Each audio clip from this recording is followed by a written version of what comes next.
Chapter 570. The snowflakes slowly drifted down, and the mountain road was full of twists and turns. The two barbarian children were holding beautiful pheasants and jumping around excitedly. Tang thought that this place wasn't too far from the barbarian gathering place. After all, the two children in front of him were only 10 years old. The adults wouldn't let them go far. However, after half an hour, Tang saw that there were no signs of human activity in the surroundings. Then, he looked at the two children walking in front of him. He couldn't help but feel shocked. It was obvious that Tangen's judgment was wrong. Barbarian children and grandchildren had a completely different way of life. Grandchildren were still at a playful age. They were poor and could only help their families with some chores. Or they could sell newspapers to support their families.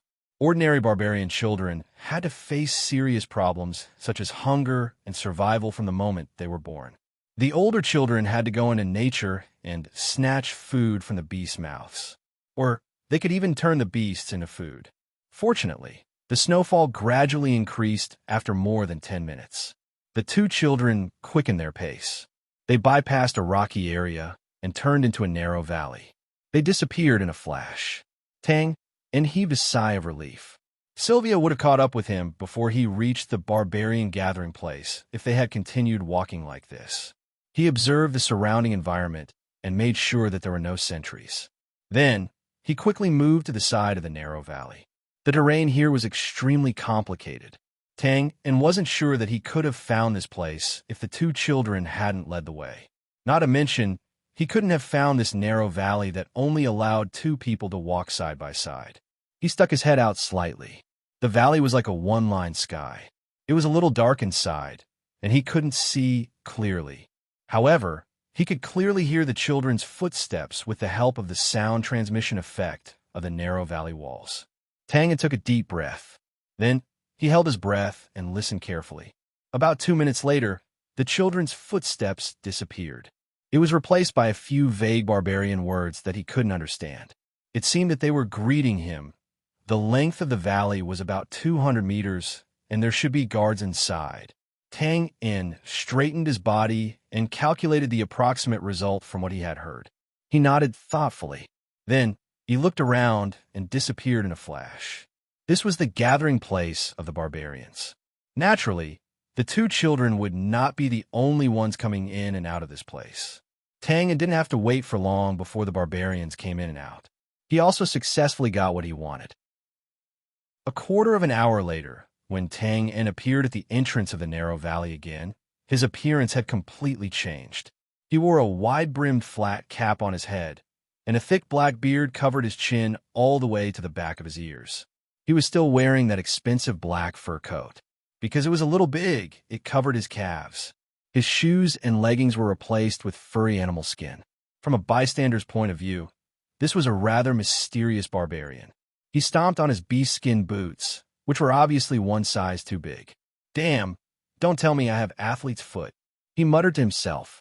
He guessed that Sylvia should be nearby, so he didn't dare to tarry. He lowered the brim of his hat and dashed into the valley. Just as he had observed before, it was indeed dark inside, and the visibility was only about 10 meters. There was some mud under his feet, and occasionally, snowflakes would fall quietly from the narrow gaps above. He walked for about 150 steps and gradually saw a light in front of him. The path gradually became wider. He lifted the brim of his hat slightly and quickly swept his vision around. The exit was about 10 meters ahead. There were two adult barbarians standing on both sides of the exit. They wore simple animal skins and held iron rods in their hands. As for the back, he couldn't see clearly. He could only hear some bustling noises. Tang lowered his eyes and continued to walk towards the exit. The two adult barbarians, who looked like guards, also saw Twain. They sized him up from head to toe. Then, the two barbarians looked at each other and revealed a surprised look on their faces. There was a small gap in the brim of their hats. Tang saw the surprised look on the two barbarians' faces. His heart skipped a beat. Could it be that there was a flaw in his disguise? His heart was beating like a drum, but he didn't stop moving forward. He steadily walked towards the exit. At this time, The barbarian on the left hesitated for a moment, but in the end, he took a step forward and bowed slightly. Geary legend. A string of vague barbarian language was spoken. Tang naturally didn't understand a single word, but he didn't panic. He slightly lifted the brim of his hat, revealing his thick beard, as if he didn't hear clearly. He said with a slightly puzzled tone, "What?" The answer was naturally Brand's language, but it was also vague and a little stiff. There was no problem with this. From what Fry said and what he saw on the battlefield, Tang Yin knew that the people in the northern wilderness respected the Brand's language very much. Although it wasn't to the extent that Mandarin was popularized on a large scale in the modern world, people with some status in the northern wilderness could speak the Brand's language. Even people like Tu could speak it fluently. The two barbarians looked at each other again, and their faces were filled with shock. They then bowed deeply and said respectfully, "We said, 'Welcome, tortoiseshell from afar.'" "Tortoiseshell? Honored guest. Damn, you're the tortoiseshell. Your whole family is..." The barbarian's Brand's language was much more awkward. It was extremely difficult for him to speak word by word, and it was very vague. Tang was stunned for a moment before he came back to his senses, and his heart was filled with anger. However, even though he was cursing in his heart, Tang An's eyes didn't stay idle. He looked around through the gaps. A trace of doubt gradually rose in his heart. It seems that these two barbarians are afraid of me, or rather, they respect me very much. Realizing this, Tang In acted very magnanimously and nodded slightly impatiently. He waved his hand and swaggered through the two barbarians. From the corner of his eyes, he saw that the two barbarians were still bowing deeply, and they were very respectful. Damn, I'm coming in just like that. I even learned a few sentences of barbarian language just now. Isn't this not giving me a chance to show off? Tang In grinned and walked into the gathering place. As soon as he stepped out, his eyes suddenly lit up and his vision opened up. It was hard to imagine that there was a completely different world behind that long and narrow valley road. The road wasn't very neat, but it was extremely wide. There weren't any houses or tents on either side of the road. Instead, there were many holes in the mountain walls. Some of the holes were open, and he could see the barbarians' figures moving around inside. Some of the holes were blocked by two thick wooden boards. If you didn't guess wrong, that should be the door of a house. Oh, Tang In suddenly understood and nodded. It was obvious that these barbarians had dug into the mountain and lived there. Moreover, it wasn't that they couldn't afford to build a house. Of course, it was undeniable that they were very poor. However, in such a cold environment, such a stone house was much warmer than a wooden house or a tent. Snowflakes were constantly falling on the road in the middle, but the flow of people was still quite dense. This was mainly because of the simple stalls that were placed on both sides of the road. Some barbarians were sitting at the back with a piece of animal skin in front of them. Some bottles, jars, weapons, food, and other things were placed on top of the animal skin. There wasn't any shouting, and the customers were allowed to look around. Tang glanced around and found that most of the goods here were in the style of the brand. He even saw a bright saber branded with the logo of the Thunderbolts army. As for the origin of the saber, it was self-evident. Tang walked into the crowd on the street. He received the same courtesy as before. All the barbarians were stunned when they saw him. Then they unconsciously made way for him. Some of them even bowed to him respectfully when he passed by. Tang was puzzled as he felt the respect and fear in the eyes of the barbarians. He frowned and looked at his body from top to bottom. Then he observed the behavior of the surrounding barbarians. Suddenly, his heart moved, and he opened his mouth. If Tang guess wasn't wrong, the problem should be with the clothes that he had snatched. It could be seen that the surrounding barbarians weren't locals. Some of them were travel-worn. Obviously, there were also visitors from other places. However, regardless of whether they were locals or visitors from other places, their clothes were almost the same. They were all wearing shabby animal skins. The only difference was the material of the animal skins. Tang clothes were sold to the influential people in the northern wilderness by the smuggling caravan. Whether it was the material, the workmanship, the style, etc., they were all top-notch. Such luxurious clothes were compared to the shabby animal skins around him. It was obvious which one was better. After understanding this, Tang In stroked the black fur on his chest. He couldn't help but sigh. Clothes make the man, just like horses make the saddle. The ancients didn't lie to me. Then, he couldn't help but feel a little regretful. He had taken 4 other luxurious clothes from the smuggling caravan. Unfortunately, he had thrown them away later. Shaking his head regretfully, Tang In looked around. Then, he walked toward the stall with the Thunderbolt Army Saber. His main goal was to find a place to rest. However, he was unfamiliar with this place. There wasn't a conspicuous signboard like the Brand's Tavern, so he could only ask around. Since this barbarian had the Thunderbolt Army Saber on display, it didn't matter where he had gotten the saber. It was very likely that he knew some Brand language. Tang and took a few steps forward. However, he didn't reach the stall. Suddenly, his footsteps stopped. His complexion changed. He suddenly turned his head and looked in the direction where he had come from. A milky white light soared into the sky. It reflected the falling snowflakes. It was dazzling. Aye. Damn it. Is he crazy? Chapter 571. Aye. Damn. Is she crazy? Just as he had analyzed, Tang In believed that before Sylvia killed him, she would not dare to reveal her identity, not to mention in this crowded barbarian gathering place. But now, the divine battle aura in front of him was constantly telling Tang In one thing. Never try to guess a woman's mind with common sense, especially when she was already in a state of madness. The light shone, but in an instant, it separated into pillars of divine aura. There were about 6 or 7 of them.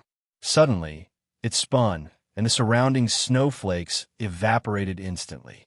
Rubbing against the mountain wall, the boulders above the canyon immediately trembled and fell down, shaking the mountain. Fortunately, this situation only lasted for a few seconds, and the cylindrical light began to shrink and concentrate. Otherwise, this unique canyon would have collapsed. F***CK. Looking at the condensed light pillar in the air, Tang In immediately dispelled the idea of rushing over to interrupt it. His scalp went numb, and he cursed. He activated Haste, Phantom, and all the skills that could increase his speed were used, and he immediately turned around and ran toward the other side of the canyon. Tang In had seen this move of Sylvia's with his own eyes. It was when he killed Dao, who was controlling the 9-headed snake last year. If you remember correctly, it should be called Blazing Dragon Spear, and it was definitely a big move. The speed of Tang In, who was in his best state, was terrifying. Like a bolt of lightning, he bypassed the dumbstruck barbarians and rushed forward. But at this time, he was feeling bitter in his heart, as he had no confidence. One careless move, and he would lose the whole game. It was not easy to use a big move, and there must be a buffer time to prepare. Tang In underestimated Sylvia's crazy temperament, and thought that she would not dare to come here. He did not expect that not only did she come in silently, she also seized the opportunity to successfully use her big move. The only thing Tang In could do now was to run away, to escape the range of the blazing dragon spear, and to escape from Sylvia, who was in a terrifying state during her big move. The farther the better. When the divine light pillar transformed into the shape of a dragon, the barbarians in the gathering place finally came back to their senses. As the saying goes, even if you haven't eaten pork, you've still seen pigs run. For the same reason, although the Temple of Light was too far away from their lives, they had naturally heard of this extremely dazzling, milky, white, holy battle aura. When the barbarians understood the destructive power of this level of fighting light, they immediately panicked. A moment ago, the bustling scene was like a market. In the next second, screams could be heard from all directions.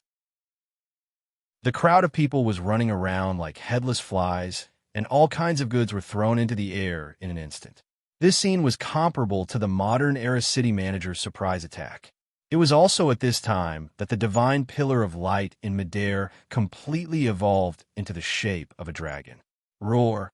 It raised its head and roared, shaking the canyon. Then it rushed straight down, diving toward a certain place in front of the canyon. F***CK. Feeling the pressure of a volcano behind him, Tangan didn't need to turn his head to know that the radiant dragon spear was chasing after him.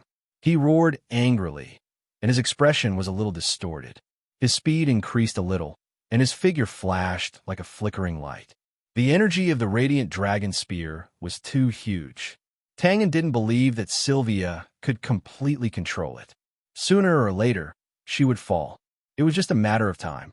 Tangan could now imagine Sylvia's figure covered by the dragon. At this time, she was tightly pursing her lips, and there was a slight trace of regret in her eyes. Oh, and there was also that flirtatious woman's leopard print dress. It was now. Explode. After habitually letting his imagination run wild, Tang-in felt a strong tremor from the alarm in his heart. He roared and jumped out without hesitation. Boom, boom, boom. It was as if thunder shook the sky, and the explosions were endless.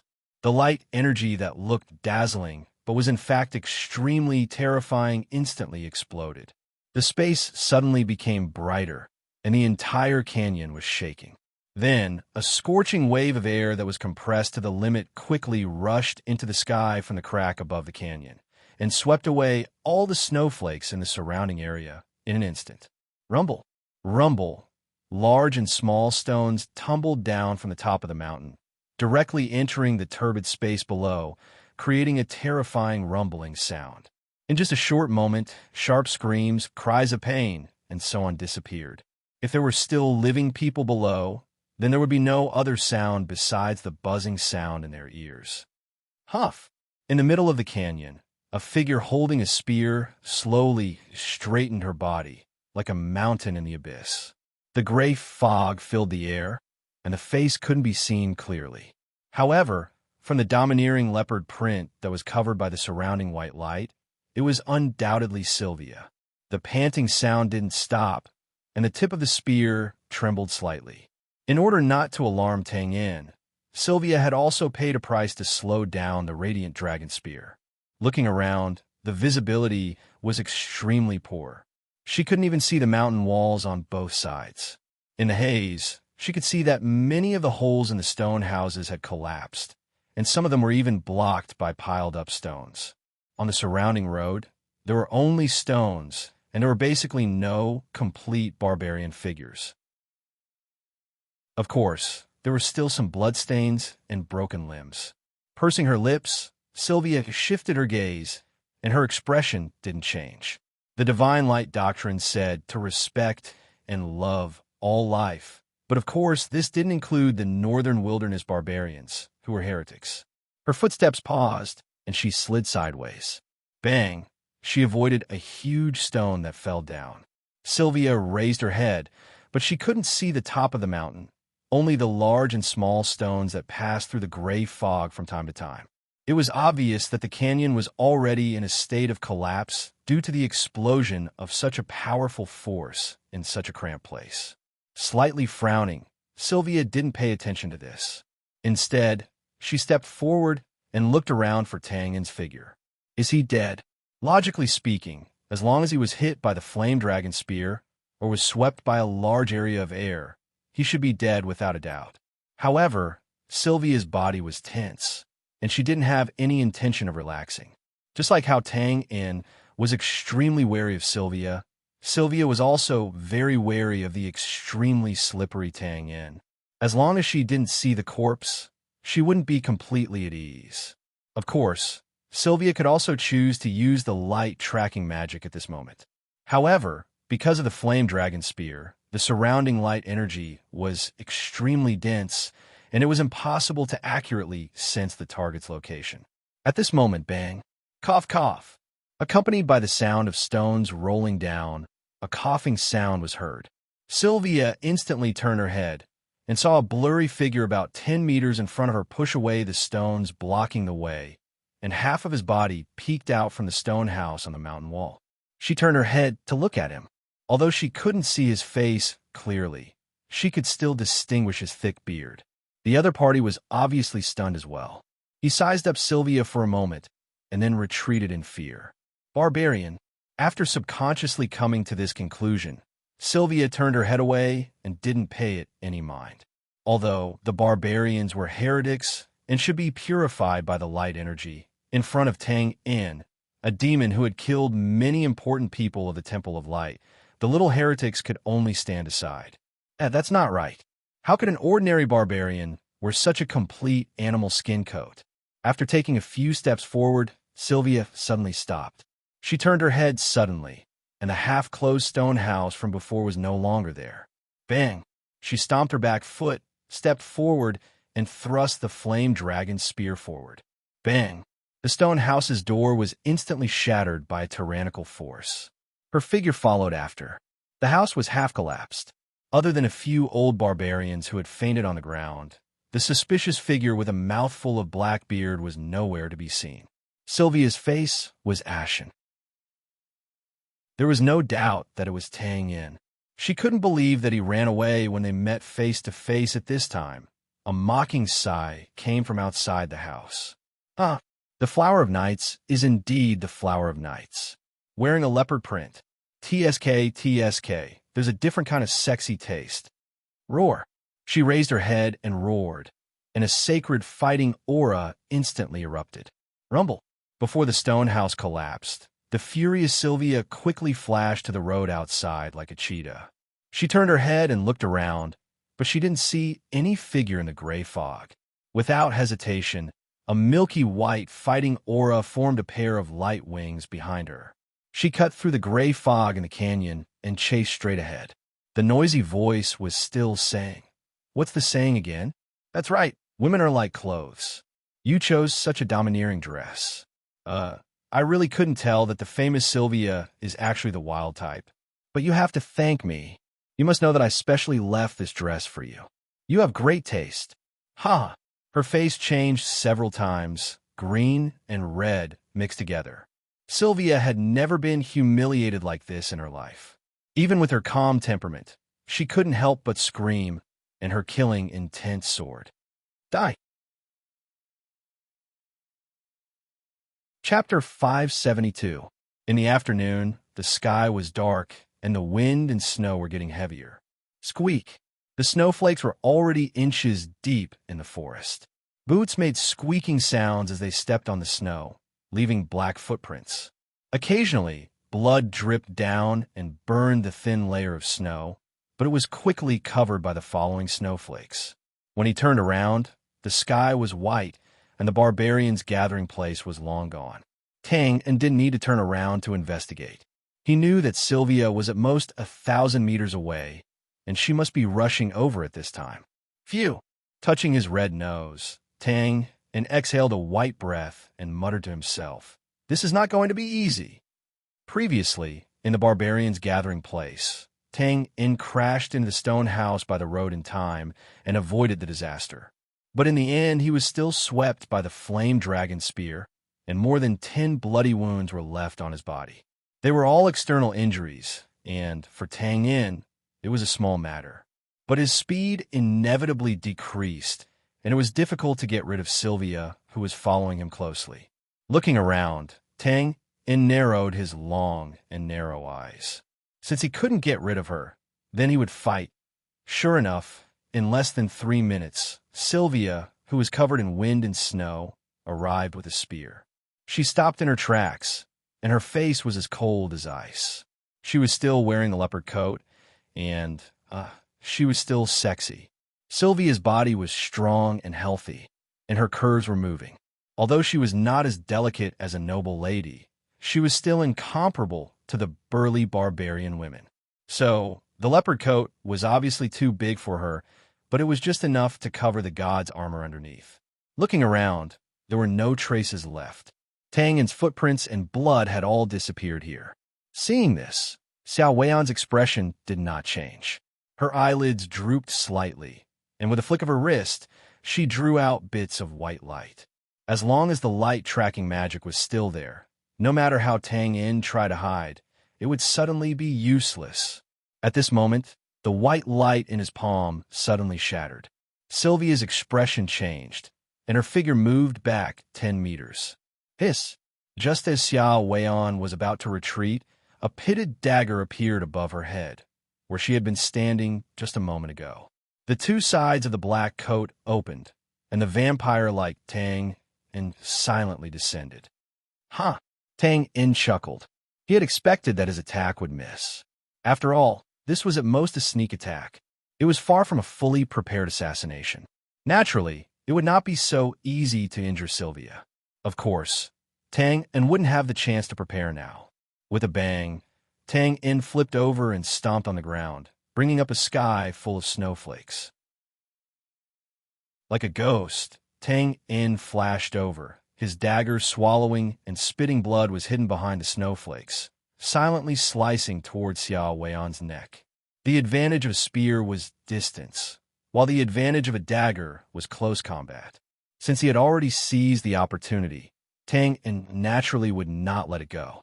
He blocked the spear and retreated again. Sylvia had rich combat experience. Although she did not see the cold blade light in the blinding snowflakes, she knew that Tang In's strength was at the same level as hers. Naturally, she would not be careless and attack. Tang In's figure flashed again, deliberately bringing bursts of snowflakes as he pressed forward step by step. Tang In knew that his strength was inferior to Sylvia. If he wanted to achieve victory, he had to use all the factors he could. He retreated again. Behind him was a tree trunk that two people hugged. Sylvia's expression was cold, as if she did not notice. She held the flame spear in her hand and rotated in front of her, as if she still intended to defend. But in the next moment, before the snowflakes approached her face, she pursed her lips. A blazing light burst out in an instant. With a flick of her wrist, the spear instantly changed from defense to offense, forcefully striking a point in the sky full of snowflakes. Whoosh! The dancing, blazing flame instantly burned the snowflakes in front of her. But it was not only the snowflakes that were emptied, the spear also missed. Sylvia's expression did not change. She seemed to have expected this result. She stepped forward and twisted her waist. Without turning her head, the flame spear had already rapidly struck behind her from under her armpit. Ding! With a crisp sound of metal colliding, the spear seemed to have accurately hit the target, the dagger. Boom! In the midst of Tang In's long laughter, the ancient tree that two people hugged behind Sylvia suddenly exploded and simply fell backward. Immediately, the large amount of snowflakes that were originally propped up between the branches instantly shook and fell down, covering the surrounding area. Sylvia frowned. She knew that she had miscalculated. Just now, the flame spear seemed to have accurately hit the dagger, but in fact, Tang In deliberately bumped into it because there was a pulling force on it that led the flame spear to hit the ancient tree behind him. Although Sylvia withdrew her hand in time and controlled the spear, the holy light, Do Chi on it was so domineering that just a little bit was enough to directly break the 100-year-old ancient tree. The snowflakes needed a few seconds to fall. Tang In, who had just neutralized the force of the spear, fully activated his blood and chi. Without hesitation, he pounced on Sylvia. As his figure moved and flashed, he instantly pulled out a crisscrossing and densely packed blood threads around Sylvia. Roar! Sylvia's temperament was extremely decisive. Seeing this, she simply ignored the snowflakes pressing down on her head. Her body suddenly erupted with a dazzling light that surged out like a tide. Then, she waved her spear and chased after Tang In's figure domineeringly. In just a short moment, the previously calm battle had directly turned into a violent scene. Even though the layers of blood threads were instantly scattered by the holy light Do Chi, Tang In still fought to the death without retreating. He quickly wandered around Sylvia's surroundings, avoiding the tyrannical spear, and persevered to look for any gaps that could be attacked. It was just that the narrow space around one person was limited. Of course, the terrain to dodge was limited. Even if Tang In's body movement was amazing, it was impossible for him to dodge every sweep of the spear, not to mention that this spear attack came from Sylvia. But even if Tang In risked vomiting blood to receive the attack, he would not retreat a single step. Like a stingy person who would seek revenge, he had to find an opportunity to let Sylvia receive his attack. The cold wind roared, and snowflakes fell rapidly. In just a small space, snowflakes, blood rays, and holy light Do-Chi were completely intertwined. It was impossible to distinguish who was who. Only the sound of impact could be heard from time to time. Warriors were not magicians. They did not have an impregnable outer magic shield, and it was impossible for them to release attacks calmly. Even if they were covered with a Do-Chi armor, it was still tightly attached to the body. You would never know whether the attack at this moment or the next moment would pierce through the Do-Chi armor and directly take your life when you were not prepared for it. Ding, ding, ding. Boom. Hiss. The fierce battle in the forest did not last long. After a dozen seconds, accompanied by a violent collision and some strange tearing sounds, the airwaves rolled, and two figures came together and separated. Bang, bang, bang. The one who flew out was a black figure. When he was about to hit the big tree behind him, he suddenly turned around and jumped up a thick tree branch. His body swayed a few times. Wah! He opened his mouth and vomited a big mouthful of dark red blood. Although his image was a little embarrassing, at least he stabilized his body and did not embarrass himself by falling down the tree. Huh!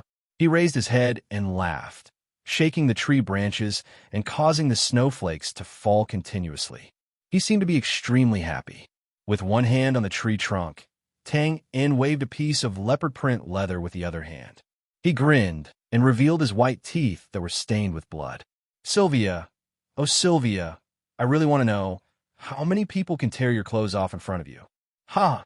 On the other side, Sylvia's body slanted and fell back, dragging a dent about 10 meters long.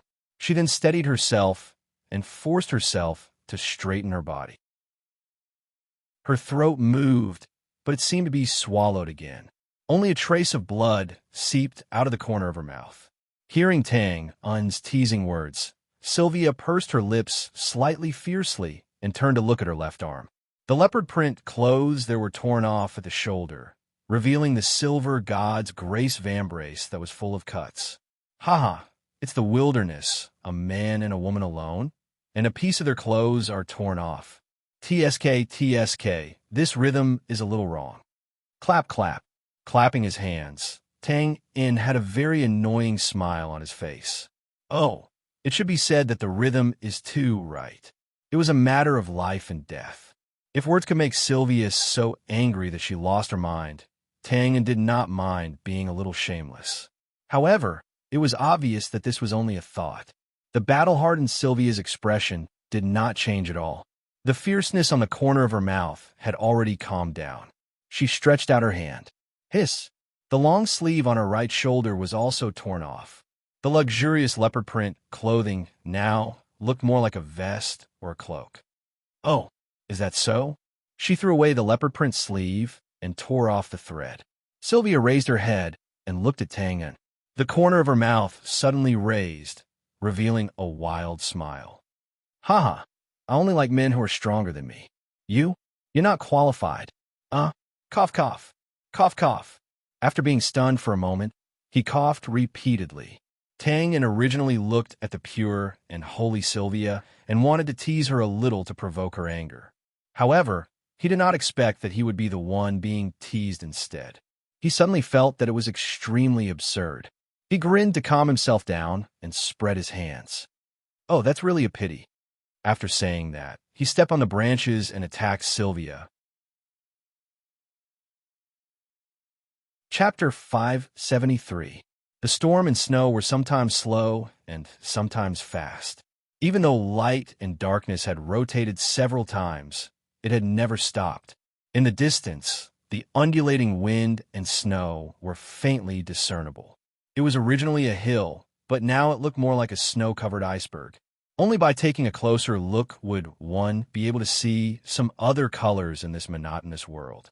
They were the towering trees with rugged branches that forcefully propped up the silver frost and white snow. It was a painstakingly beautiful sight. This was really not an environment suitable for human survival, and it should be the same for other creatures. Looking from afar and near, everything was dead, without the slightest sign of activity. Oh, this statement was not quite accurate, because in this harsh environment where the wind and snow intersected and the sky and earth were white, one in front and one behind, about 100 meters apart, there were two figures slowly moving forward. Huff, huff. Their chests were constantly moving up and down like broken bellows, and when they came out of their throats, they were out of breath. They could not raise their heads at all, unless they wanted to inhale a mouthful of ice and snow. Bang! In the difficult movement, the black figure in front seemed to be tripped by something in the snow and fell directly on the snow, half of his body sinking. F***CK. With a curse, a furry arm waved out, sweeping away the snow on his head, and then he got up from the ground. Needless to say, this was naturally Tang. But now, except for half of his face, the rest of his body was tightly wrapped in the fat black animal skin coat. If one did not look closely, they would think that he was a hungry black bear that came out to look for food. He raised his head and howled, then chewed on the snow in his mouth. The icy water droplets went straight to his chest, and his spirit was instantly refreshed. Grinning, Tang shook his head and buried half of his face in the coat, leaving only his eyes outside. Under this kind of heavenly power, even if he was strong, it was useless. He could only obediently shrink back. Reluctantly turning his head, Sylvia, who was 100 meters away, also lowered her head and struggled to move forward. But her situation was slightly better. After all, she had a spear as a crutch, so she did not have to worry about falling. If I'm a black bear, then this woman should be a leopard. Yes, a crazy leopard at that. Tang thought to himself, and a hint of bitterness flashed across his eyes. 4 days had passed since the chaos at the barbarians' gathering place. In the first 3 days, Tang launched crazy sneak attacks and counterattacks. The two sides fought at least hundreds of battles, both big and small, and both sides suffered. Since he was so unyielding, Tang naturally had his own plans in mind. He wasn't counting on being able to kill Sylvia by a fluke. Tang only wanted to inject as much of his blood chi into Sylvia's body as possible so that it would be inconvenient for her to move and fight. Tang was well aware of his own advantages. As long as the fighting ray entered his body, it would be neutralized by his strange blood chi. All he needed to do was to consume some of his blood chi. However, it was different for Sylvia. She had to spend a lot of effort to remove the blood chi in her body. But under Tang's constant entanglement, she had no chance to use the holy fighting ray to expel the blood chi in her body. But, looking at the female leopard's figure that was still chasing closely behind, Tang couldn't help but sigh, "What kind of mental illness is this?" Tang was very clear about the blood chi's invasive effect. It was like thousands of small knives constantly cutting the meridians, organs, and so on in the body. The pain was unbearable and incomparably cruel. This was also a method that Tang often used to extort confession by torture. Unexpectedly, Sylvia seemed to be unaware of it. Her expression was still firm, and her brows didn't wrinkle at all. She was really abnormal to the extreme. Of course, Sylvia's thoughts were more or less the same. She did not know about the strange special effect of Twain's blood chi. Now that she saw that the other party's body was covered in wounds, and his body was burdened with her domineering and holy do chi, yet he was still running for his life without stopping until now, she naturally felt extreme shock and fear in her heart. On one hand, she couldn't wait to kill the other party on the spot. On the other hand, she couldn't help but secretly admire him. These two tangled emotions constantly intertwined with each other, accompanying this long pursuit and escape journey. No one knew when this pursuit would end or where it would end, including Tang and Sylvia themselves. The only thing they knew was that the other party was like them. Their bodies were almost at the edge of their limits. As long as they walked a little more and endured for a while, they might be the final victor. Thinking of this, in the heavy snow, the two persistent and pitiful people gritted their teeth and once again stepped forward. "Russell, Russell, I'll shake, I'll shake. I'll shake again." After walking for a while, Tangen's body would shake for a while, and the layers of snow that had accumulated on his animal skin coat would fall down. This convulsive behavior wasn't entirely caused by the cold. First, it was because Tang Yin's body was incomparably itchy, especially his limbs. Those frozen, open wounds were like a group of ants crawling into them. It was hot and itchy and was truly a painful torture. Second, only by shaking would he be able to generate enough heat in the shortest amount of time to prevent his body from freezing. This won't do. This woman is too perverted. Huff. I have to think of a way to escape. After shaking for a while, Tang Yin's brows were tightly knitted together as he considered the problem he had been thinking about since he fled. From the looks of it, the effect of the Bloodshi invasion wasn't enough to make Sylvia give up on the pursuit. He had to think of another way. However, the light tracking magic on his body was severely restricting Tang Yin's movements.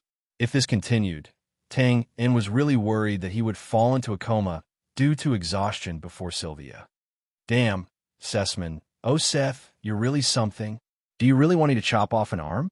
Scratching his head, Tang Yin, who had no idea what to do, couldn't help but look at his right arm, his expression helpless and conflicted. Of course, this was just a joke. It wasn't that Tang Yin didn't have a determination to cut off his arm, but the current situation was completely different. Who would cut off an arm just to escape before the outcome of the battle had been decided? Even the one-armed hero who played with condors didn't do this. Moreover, no one knew if the tracking magic would disappear after cutting off the arm.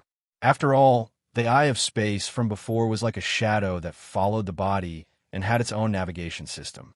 Just as Tang Yin was at his wit's end and letting his imagination run wild, suddenly whoosh.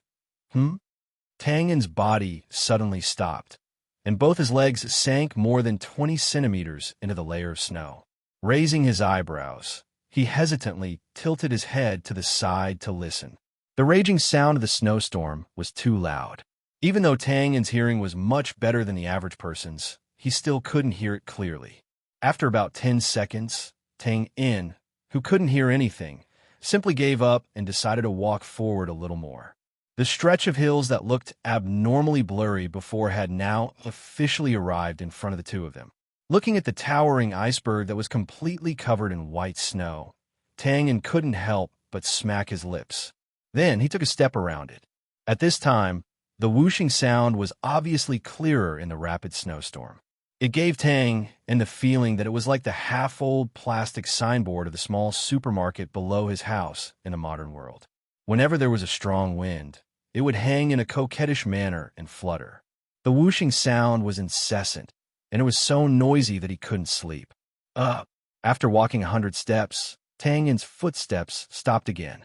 Looking ahead, he blinked and was a little stunned. More than 1,000 meters in front of him, which was directly behind the mountain next to him, a large lake that was as wide as a silver mirror suddenly appeared. And for some unknown reason, the surface of the lake wasn't frozen, and he could clearly see the flowing, sparkling waves. Whoosh!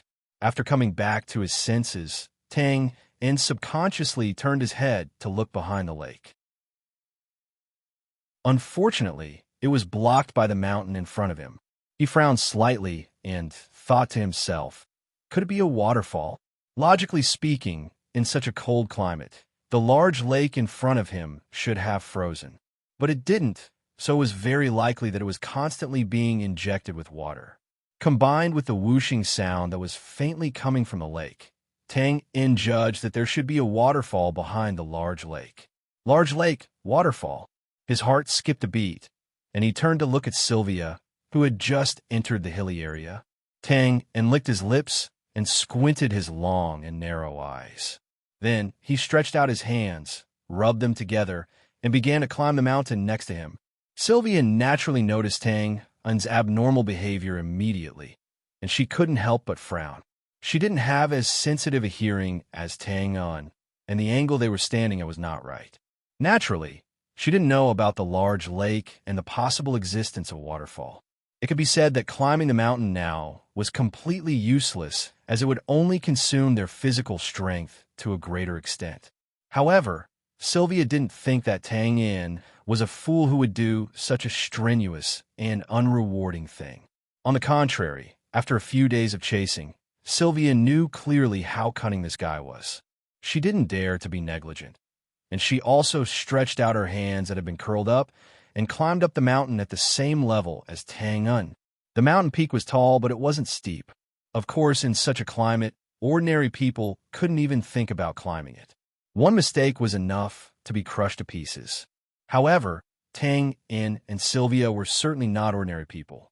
Even if they made a slight mistake, they could easily resolve the danger. After some effort, the two of them almost reached the top of the mountain at the same time in the snowstorm. As soon as they touched the ground on the mountain peak, Sylvia saw Tang In, who was 100 meters away, quickly disappear on the other side of the mountain peak. She pursed her lips, held the long spear diagonally, and chased after him at a moderate speed. At the same time, she vigilantly looked around. As mentioned earlier, Sylvia was very wary of Tang In. When she saw his abnormal behavior, she was naturally more careful. However, after walking 70 to 80 meters, there was no movement in the surroundings. Sylvia couldn't help but frown slightly. She observed the surroundings again, slowed down, and slowly walked towards the back of the mountain. However, after taking a few steps, her footsteps suddenly stopped. It wasn't because she was attacked, but because she clearly heard the sound of splashing in the raging snowstorm. Water? Sylvia didn't have as many wild thoughts as Tang Un. She instantly figured out, and then her expression changed. Without hesitation, she quickly rushed towards the back of the mountain. Although she didn't know what Tang In wanted to do, he must have discovered the situation earlier than her. Just now, Tang In suddenly went up the mountain inexplicably. He must have thought of some conspiracy. Xiao Wei'an's mind spun a few times. It had to be said that the current Xiao Wei'an could be said to have a deep understanding of Twain. However, although she had expected it, when Sylvia turned around the back of the mountain, her delicate body couldn't help but tremble. Under the snowstorm, the first thing that came into view was the surface of a large lake. If she squinted her eyes and looked carefully, she would be shocked to find that this lake surrounded by mountains was actually a concave area suspended in midair. Below it, there was a river channel that was washed out by water all year round. However, the water below was frozen, carrying layers of snowflakes, reflecting the light of the ice surface. The suspended lake didn't show any signs of freezing. On the contrary, it could be seen that the water was slowly flowing. If there were no magical beasts stirring up the waves, the stagnant water naturally wouldn't flow. However, the flowing water lake in front of her didn't rely on magical beasts, but on the Milky Way hanging upside down waterfall a few thousand meters upstream. The splashing sound from before was also coming from this waterfall. Although she didn't get close, just by looking at the roaring thunder and the waves that were more than 10 meters high in an instant, she knew its terrifying power. However, no matter how frightening the water was, with a buffer of a few thousand meters, it was like an arrow at the end of its flight, unable to penetrate the barrier. The water split up several times midway. Some merged into the lake in front of her, while some was led to the side and slowly flowed down. Seeing such a scene full of vitality in a world of ice and snow, it was amazing to see the creator. However, after being stunned for a moment, Sylvia immediately recovered and turned her head to look for Tang In's figure. It wasn't difficult to find him. He was sitting on the snow a few dozen meters away, trying to tie two smooth wooden boards to his feet. Some broken branches and branches of trees were piled up beside him, as if he was making some kind of handicraft. Probably feeling Sylvia's puzzled gaze, Tang had turned his head and stood up. He raised his two legs one by one, revealing the long wooden boards fixed to his feet. The corner of his mouth opened into a bright smile. "Hey, do you recognize this thing?" Sylvia's face darkened. She found that she hated this guy's bright smile more and more, because it often represented the beginning of another trick. She pursed her lips, didn't say a word, and directly rushed over with her spear. Even though the mountain peak was rugged and the snow was thick and difficult to walk, a few dozen meters was just a matter of seconds for them. However, Tang Un's expression didn't change. The corner of his mouth became even brighter. Let me tell you, this is called a snowboard. Let's go." As soon as he finished speaking, He opened his hands wide and jumped down the mountain, avoiding the long spear that was thrusting towards him. Then, under Sylvia's astonished gaze, the two long wooden boards drew a beautiful arc in the air. Tang completed a graceful turn, then bent his waist slightly and landed straight on the gentle slope of the mountain peak. Bang, bang, bang. Ouch, ouch. But the moment he landed, there was a burst of snow mist. Tangen's body was like a spinning top, crazily rolling more than a dozen meters. From time to time, he would bump into things and spit out snowflakes. Seeing this, Sylvia tilted her head and opened her mouth slightly. Was he crazy? Then she suddenly frowned. It turned out that after Tang's disastrous performance at the beginning, he gradually regained control of his balance. His body was still swaying and was in imminent danger. However, with the two smooth wooden boards under his feet, he was actually walking on the snow as if he was walking on flat ground. His speed increased greatly. In just a moment, he left a trail of snow behind him and ran away shouting. Damn it! What the hell? Sylvia cursed, which was a rare occurrence. Her expression was slightly conflicted. The holy light around her suddenly burst out, and the angel-like light wings appeared on both sides of her back. She flapped her wings and quickly chased down. Woo. Cool, too damn cool, huh? Cha. Change direction. F***CK. Quickly change direction. Tangen raised his hand and wiped the cold sweat on his forehead as he passed by an ancient tree. Damn, this is too damn exciting. Tang was a loser in the modern world. He belonged to the category of people who had only seen pigs run, but had never eaten pork before. He did not have a snowboard, nor did he have any contact with any opportunities to ski. Therefore, this was really his first time in actual combat. However, it had to be said that after the training in the system space, Tang's current body balance was so strong that it made one's hair stand on end. After calming himself down, he quickly rode the skis and skated on the snow like an expert. Oh right, Tang slapped his forehead and quickly turned to look at Sylvia. Damn, I almost forgot about the proper business. However, TSK, this bird's speed is really fast. If this continues, I might not be able to kill her. Forget it, I'll just try. His long and narrow eyes narrowed slightly, and he took a deep breath of cold air. He suddenly raised his head and roared. Roar, roar, roar. However, in an instant, thunder's roar reverberated through the mountains, and the sound lingered in the air. He looked around, but there was no movement. Again, Tangen took a deep breath again, but before he could release it, rumble, cough. He choked and could not help but cough a few times. His body swayed, and he almost had an accident again. When Tang finally stabilized his body, he took the time to look back, and he could not help but be stunned. On the top of the mountain, huge cracks instantly spread, and large chunks of snow suddenly collapsed, fell, and rolled. In a blink of an eye, the mountain peak was filled with white fog, like the surface of the sea under a hurricane. The snow waves with the force of thousands of kilograms roared and roared, one wave after another, and swooped down one after another.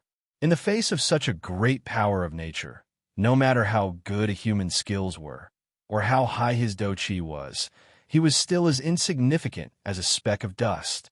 Sylvia was also looking at the scene. She had been traveling in the south all year round, so naturally, she had never seen such a terrifying heavenly power. She turned her head, and her face was ashen. She stared at the initiator of all this, Tang, who was below. Tang did not show any signs of weakness and made a thumbs-down gesture. He raised his head and laughed. Haha, aren't you a bird? Aren't you arrogant because of your broken wings? If you have the ability, why don't you fly now?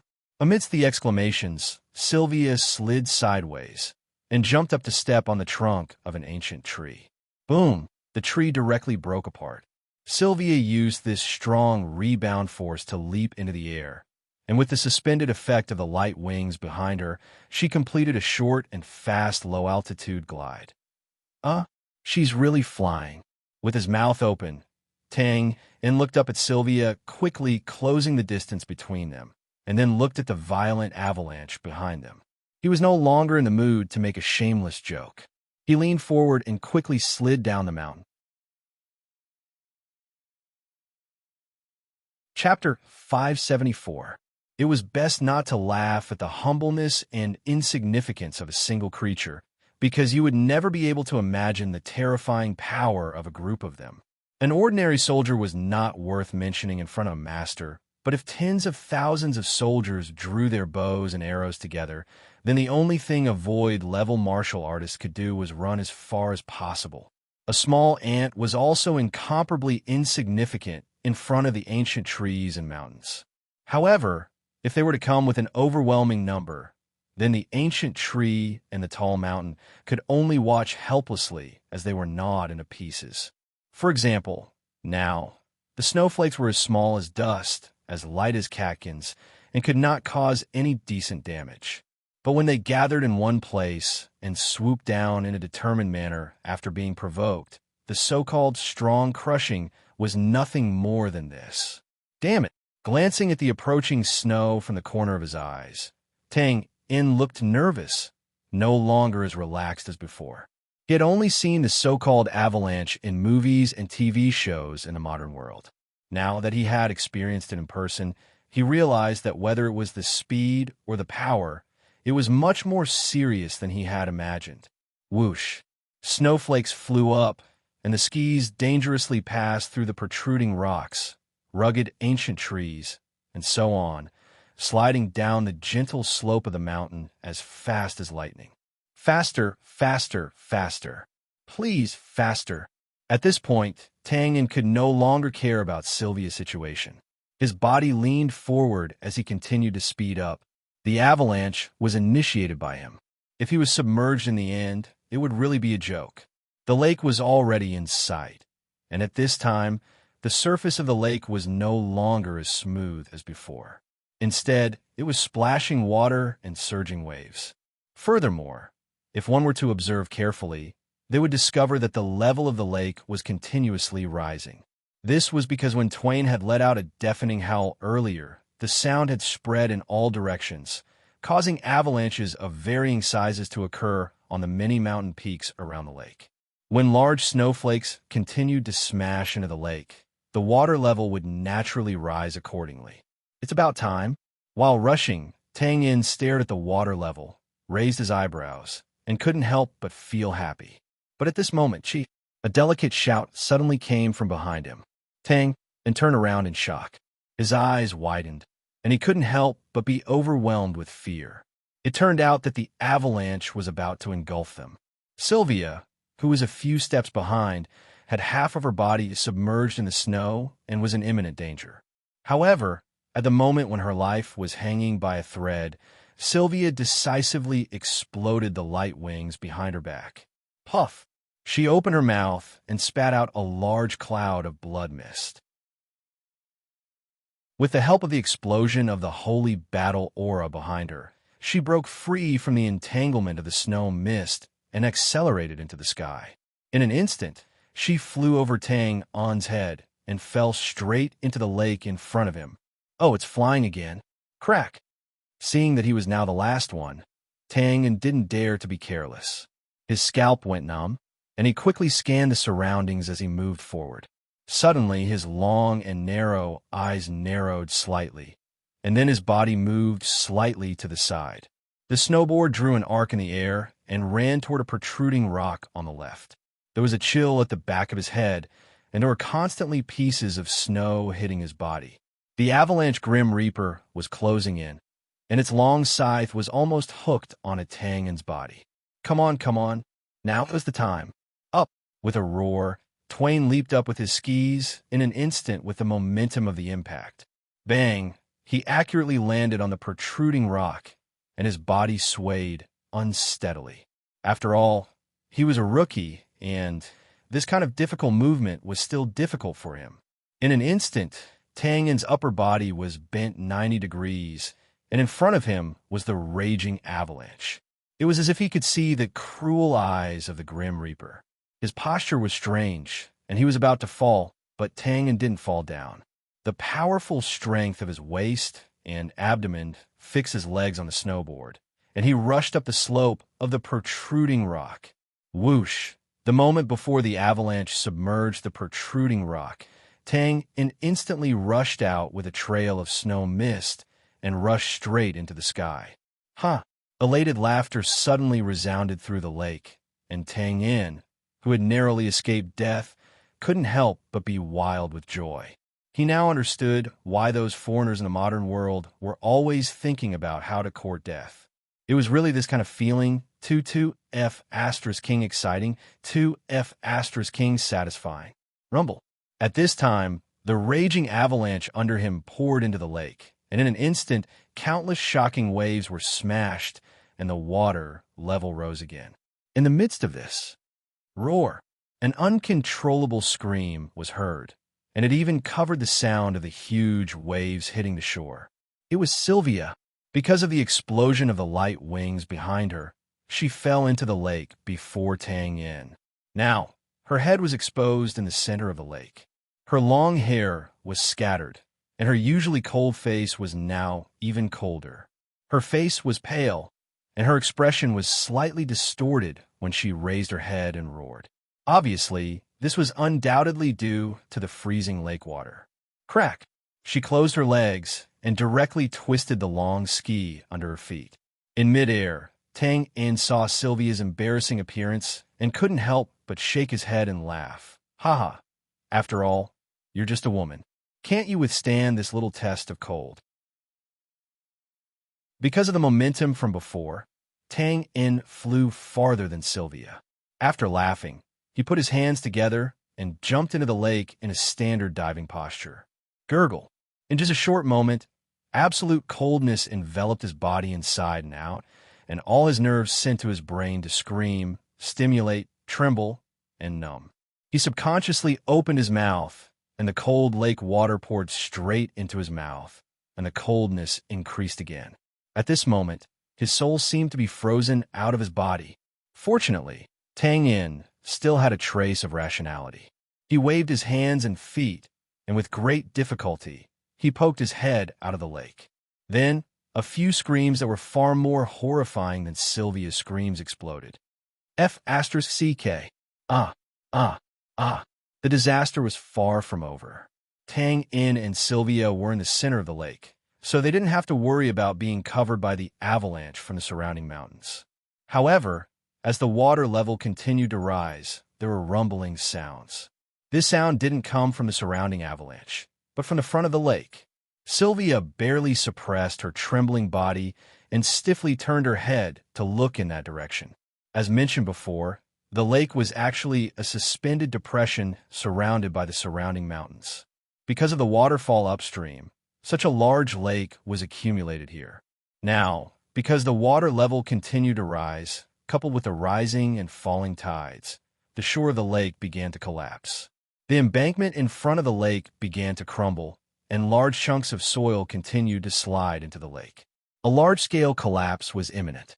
Sylvia didn't know the concept of flood discharge, but she knew that if the water rushed down, the ice layer of the lake water downstream would be broken in an instant. The so-called flood discharge of 1,000 miles was not just a saying. Bang, bang, bang. Sylvia turned her head and saw Tang Yin, who was on the right in front of her, shaking off his black animal skin coat. He was cursing and trembling as he struggled to move his hands and feet, dog-paddling in front of the embankment. As if he felt her gaze, Tang and turned his head. His face was green and white, and he waved his hand. Master is gone. If you have the ability, why don't you chase me again? Gritting her teeth, Sylvia's livid face became even more unsightly. There was no doubt that the current situation was calculated by the other party. First, he saw the lake one step ahead of her and knew about the existence of the waterfall. Then, he climbed the mountain to lure her, who didn't know anything, to follow him. Then he used those strange skis to rush down from the mountain peak, and then caused an avalanche. If this move could kill her, it would be the best. Even if it couldn't, by causing the snow layer to collapse and raise the lake's water level, it could also lead to the final step of the plan, to break the embankment. Just like what was said just now, It was really hard to say whether she could continue to chase after the other party in such a roaring wave. After all the calculations, Tang and didn't suffer any losses, and he even got the chance to escape.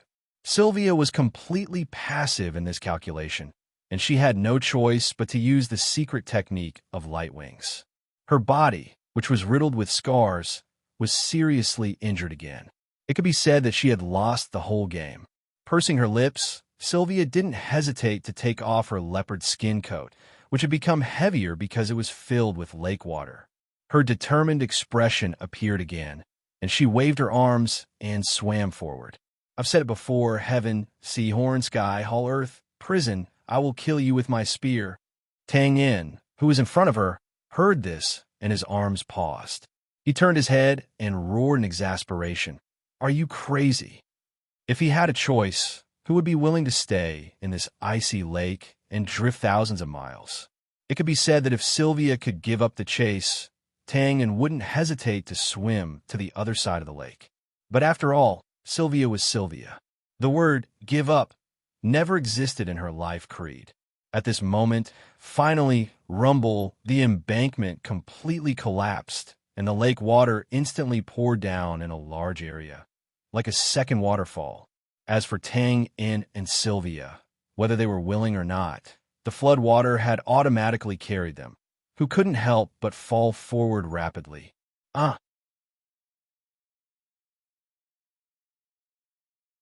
Chapter 575. Generally speaking, there were 2 seasons in the northern wilderness, close to winter and winter. Generally speaking, there were 2 characteristics of the northern wilderness's climate: cold, extremely cold. Because of this, the waterfall that looked like the Milky Way that flowed here could only form a large reservoir. But now, this natural reservoir had exploded because of some unscrupulous person's sabotage. If the avalanche formed after a few days of accumulation was considered the wrath of the heavens, then the turbulent flow that had accumulated over the years and was now released in a single day was definitely the wrath of the heavens. Whoosh! The surging waves that were like a magnificent army of thousands of men and horses got the chance to show off their might, and immediately displayed a surging roar, a monstrous might that surged towards the sky like turbid waves, rolling towards the west with a resolute attitude. Such a magnificent scene was not lacking in spectators. Just as the involuntary Tang Yin and Sylvia were rushing towards the west with the flow of the river, more than 10 figures rushed towards them against the violent snowstorm. It was obvious that they were very powerful and seemed to be very familiar with the environment and climate here. The snowstorm that made ordinary people flinch could not stop them from moving forward. In just a moment, these 10 people arrived at the edge of the turbulent flow. Everyone was stunned as they stared blankly at the magnificent scene in front of them. They were momentarily speechless. After a while, a barbaric man who looked like a giant took a deep breath and muttered in disbelief, "How is this possible? The Serene River is flowing at this time? It's possible." A young man in a black robe next to him took off his hood and looked around. If someone deliberately destroyed it. The burly man scratched his head when he heard that. Then he came to a realization. "Oh, Lancelot, you mean that crazy woman?" He touched his forehead with a helpless expression. "Cough, cough, Tulu. After all, she's the famous flower of knights of the Temple of Light. Moreover, she's a lady. Can't we at least show some respect?" He shook his head and pondered for a while. It might not be her doing, but judging from the traces along the way, she must have been here. Haha, interesting. I've tried to invite you a few times, but you're taking the initiative to be my guest now. Needless to say, the 2 people who were talking were the 2 Earth-level experts from the wilderness who had escaped from the canyon not long ago, Lancelot and Tulu. Both of them had sustained serious injuries during the battle in the canyon. After quickly escaping from the tens of thousands of blue flame soldiers, the 2 of them first found a secluded place to recuperate. A few days later, when their injuries no longer affected their normal movements, the 2 of them walked out of their hiding place. It was also at that time that the 2 of them were shocked to find that the situation seemed to have been reversed. Thunder City's defensive zone was still the same as before. Northern Wilderness attacked while Bran defended. For the time being, there were no clear results. On the other hand, Zeechen's defense zone was still as impregnable as ever.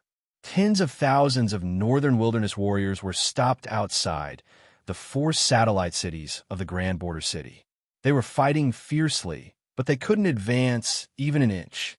There was no news about Tu and the others who had destroyed the Grand Border City, so they were most likely dead. Compared to the previous 2, Thunder City's defensive zone was the same as before. It was understandable that Zeechen's defense zone couldn't be breached. However, the situation in Blue Flame City's defensive zone shocked the 2 of them. The Northern Wilderness Army there was split into 2. A small half of them were left in Blue Flame City's defensive zone. It was said that most of them had been killed. More than half of them were defeated by Zeechen's 4 armies. If it wasn't for their strong foundation, they would have suffered heavy casualties. Lancelot and Tulu were, of course, shocked by the outcome. One had to know that Shui was personally commanding the army. If Z was the religion of the Bran citizens, then Shui was the god of war of the Northern Wilderness tribes. However, in Shui's place, the warriors under his command were fighting without any order.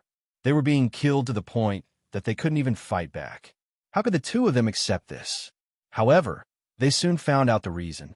All of this was Z's plan. Moreover, Shui had also fallen into the trap. He was now being chased by Z's army into the Northern Wilderness. He didn't have time to care about anything else. After finally digesting this news, Lancelot and Tulu didn't dare to waste any time. They didn't have time to look for those who had escaped during the battle. They quickly organized people to conduct a large-scale search in the Northern Wilderness. However, after searching for a while, they didn't find any news about Shui. Instead, they received news about the Temple of Light's members. After all, this was the territory of the Northern Wasteland. The news of Xiao Weion's bold and unrestrained performance in the gathering place of those barbarians, and she didn't have the time to kill them all, had spread out quickly. When Lancelot and Tulu escaped from the canyon, they knew that Sylvia was chasing a man in black. However, they didn't expect her to chase them all the way to the Northern Wilderness. When Lancelot received the detailed information about the Temple of Light's members, he instantly determined that it was Sylvia without a doubt. Since he had received the exact information and was sure that Sylvia was alone, Lancelot naturally couldn't wait to take the opportunity to capture the Flower of Nights to fulfill his long-cherished wish. However, Tang Yin and Xiao Weion's speed was not slow, and most of them were advancing in a straight line. Even Lancelot and the others, who were familiar with the terrain, only arrived after a few days of chasing after them and hearing the huge commotion here. She's been here before? Tulu bent his back and clenched his fists. He released his wild aura and looked around cautiously. Where? Why can't I see it? It had to be said that after several battles, Tulu was really traumatized by Xiao Weion. He immediately went into battle mode when he heard that she had been here. F***CK. Lancelot was blown to the side by Tulu's wild aura. He was caught off guard and almost fell into the rapids in front of him. He cursed and steadied himself on the shore. He looked troubled. I only said that Sylvia has been here before. I didn't say that she's still here. Why are you so agitated? He. Tulu scratched his head subconsciously. He knew that he was overreacting. He chuckled and asked, Where is she now? There's so many of us this time. We can definitely capture her successfully. How am I supposed to know? Maybe she jumped into the river. Lancelot rolled his eyes and replied angrily. He then turned around and waved at his companions, giving the order to search. The lake was wide and the current was rapid. Basically, it was impossible to cross it. Therefore, Lancelot and the rest were searching the area upstream and downstream of where they were now. The first thing that was discovered was naturally the avalanche phenomenon on the mountains around. As a northern wilderness native, Lancelot naturally knew how powerful an avalanche was. However, after thinking about it for a while, Lancelot still did not believe that Sylvia would die from an avalanche so easily. Soon, Tulu squinted all of a sudden and looked downstream. He exclaimed in shock, Whoa, Is it a leopard? Did it drown? How unlucky. Lancelot, who was standing aside, turned his head in shock. He saw his companion carrying a drenched leopard that seemed to be dripping water 100 meters downstream. They were walking towards him. However, Lancelot and Tulu soon realized that they were mistaken because the person shook the leopard in his hand as he got closer. He was holding a corner of the leopard. It turned out to be a luxurious female leopard print dress. The Silagana River had just started flowing. Naturally, the identity of the owner of the leopard print dress was self-explanatory. Lancelot was stunned as he thought about this. He then blinked and turned his head to look at the current beside him. He mumbled, "She really jumped into the river." When Tulu heard this, he looked at the icy lake in front of him and couldn't help but shudder. "Che, what do we do now? Should we go after her? Go after her? Are you kidding me? She might be hundreds of kilometers away by now." Lancelot shook his head and rejected the unreliable suggestion. He then slammed his palm. "Forget it. Gather everyone to continue searching for Nshuai's whereabouts." Sigh. Tulu let out a long sigh when he realized that he could not take the opportunity to kill Sylvia. He then pursed his lips and let out a long howl. He then asked everyone to head upstream to find a narrow path to cross the Silagana River before them. However, after taking a few steps, Tulu turned his head in shock. He saw Lancelot heading downstream in the opposite direction. Lancelot, we can't go through there." Lancelot ignored him and walked a few steps to his companion, who wanted to throw away the leopard print dress. He did not care about the water droplets on it and hugged the leopard print coat in his arms devoutly and passionately. He looked like he was enjoying it as he caressed it. It was a little perverted. Is this the dress that Sylvia wore? I can't believe that such a wild heart is hidden under that cold exterior. But I like it. I've struck gold this time. I'll treasure it. I must treasure it.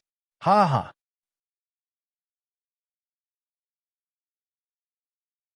Chapter 576.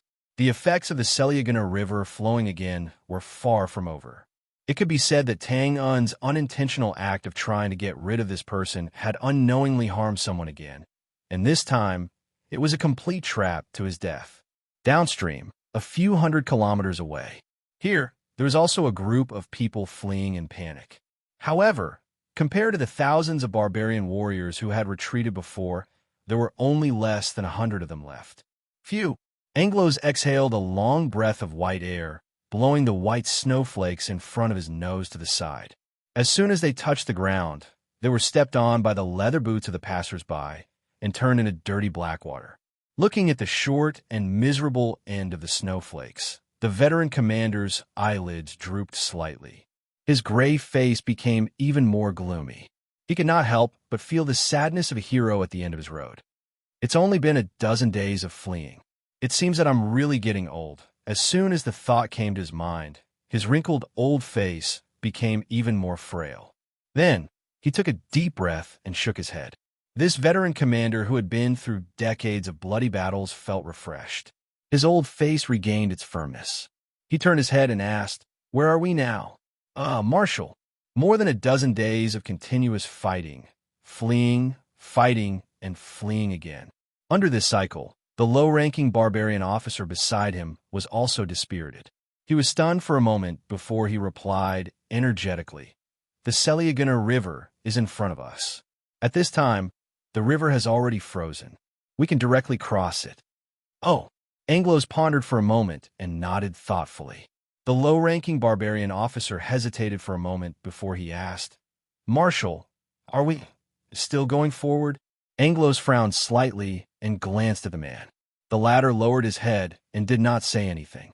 As mentioned before, Marshal was the god of war who was the pillar of the barbarian tribes.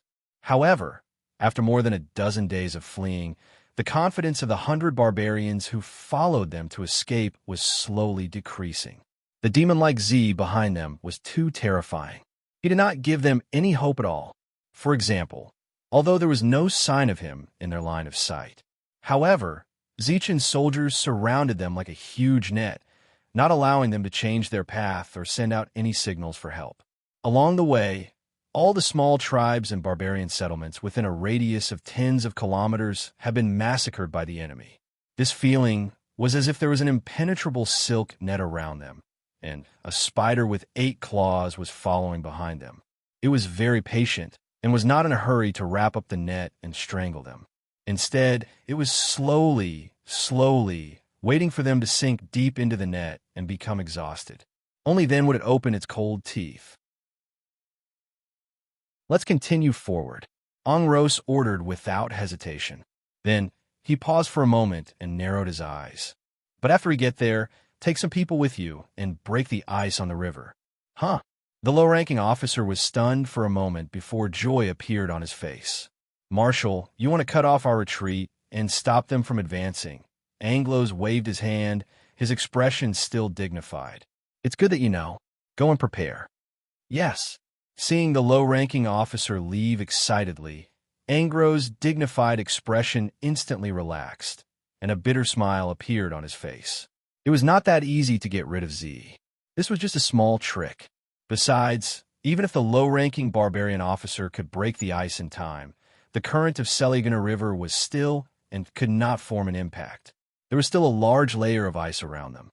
They could not expect a mere 100 people to be able to break through the ice layer within 100 kilometers in such a short period of time. Therefore, ZE and the others only needed to take a detour and would not be affected. However, although this was the reality, in order to boost the morale of his men, Angros naturally would not point out. He turned his head and looked back. All he could see was a blizzard. Angros narrowed his eyes, and his expression was somewhat ferocious. Z, after crossing the Seligana River, there will be a large number of tribes in front of you. Humph! When you get there, you will never be able to return to the brand again. This was the reason. The so-called stratagems could be divided into 2 types, the secret stratagems and the overt stratagems. Angros had been on the battlefield all his life and defeated countless enemies with stratagems. Naturally, he was deeply immersed in stratagems. The so-called secret stratagems were often unconventional and unexpected. Once they were successful, they would be able to obtain extremely rich results with the least cost. Just like the stratagem that Angros had planned for more than 10 years, he had planted a spy, Ralph, beside Z. From a strategic point of view, what Angros did was nothing more than sending a spy. This stratagem was undoubtedly overused. However, this old-fashioned stratagem, after silently planning for more than 10 years, would be the deciding factor of the war.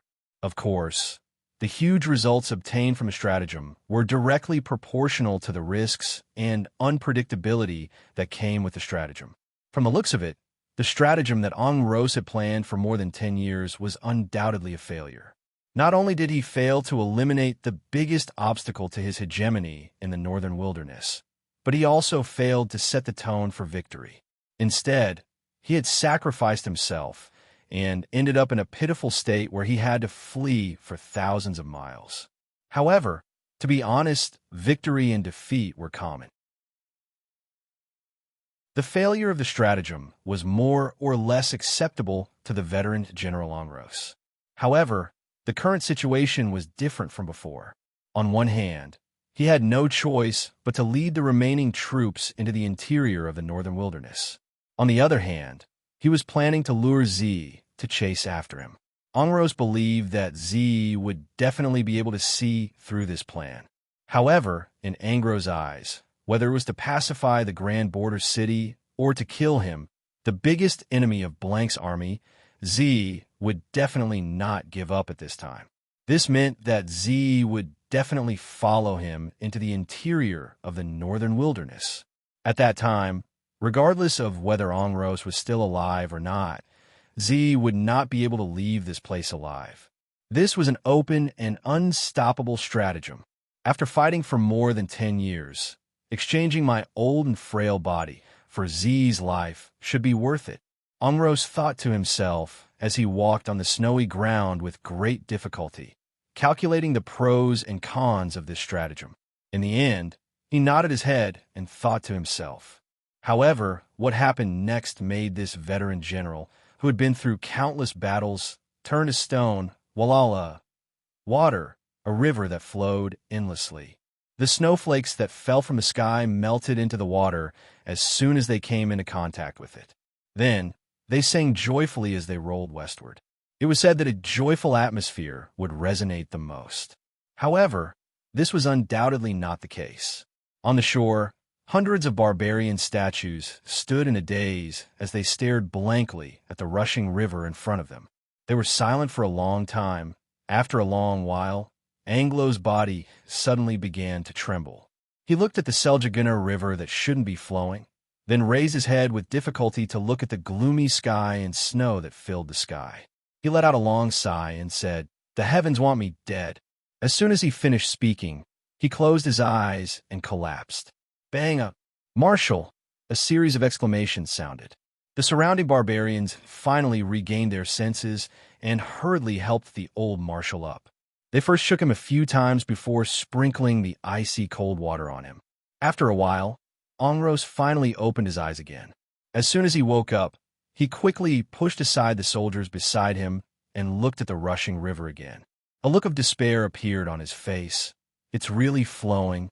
Why is this happening?" The low-ranking barbarian officer shook his head. "I don't know, Marshal. The Seljagunner River is really flowing." As people from the northern wilderness, the barbarians naturally knew that the Seljagunner River was frozen for hundreds of years, except for 2 to 3 months. But now, the bloody truth before their eyes was constantly telling them that it was impossible for them to escape. Yes, they did not see wrongly. The river was King flowing. If that was the case, things would become complicated. Now, not only could Ongros and the rest not pass through directly, they would also be blocked here. They could only wait for their pursuers to surround them and kill them slowly. Ongros struggled to get up and pushed away the people who were supporting him. He trembled as he walked to the shore. His military armor looked very bleak. "Marshal!" The low-ranking barbarian officer's eyes turned red, and he could not help but call out.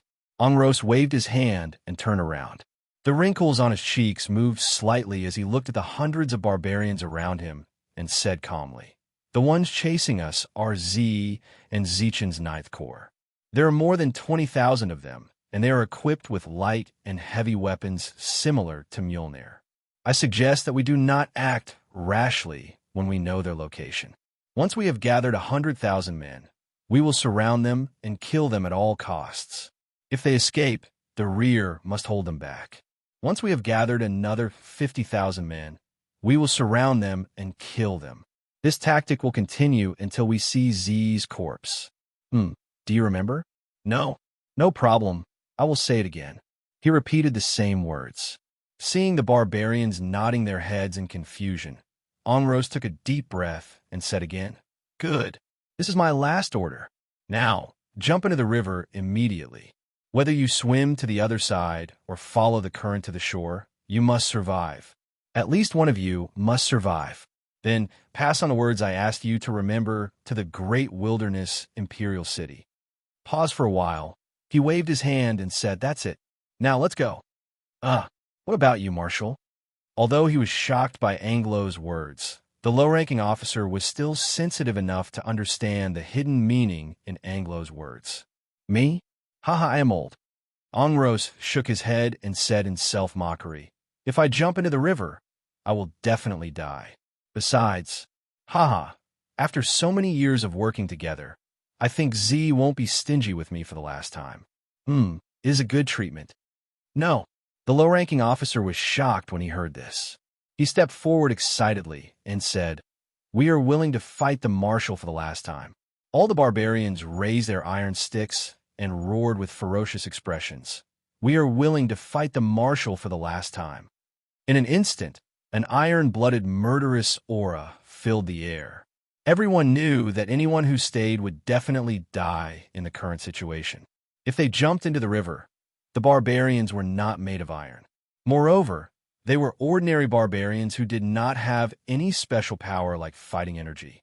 With the current freezing temperature of the lake, even barbarians who were used to the cold would not be able to survive if they jumped in.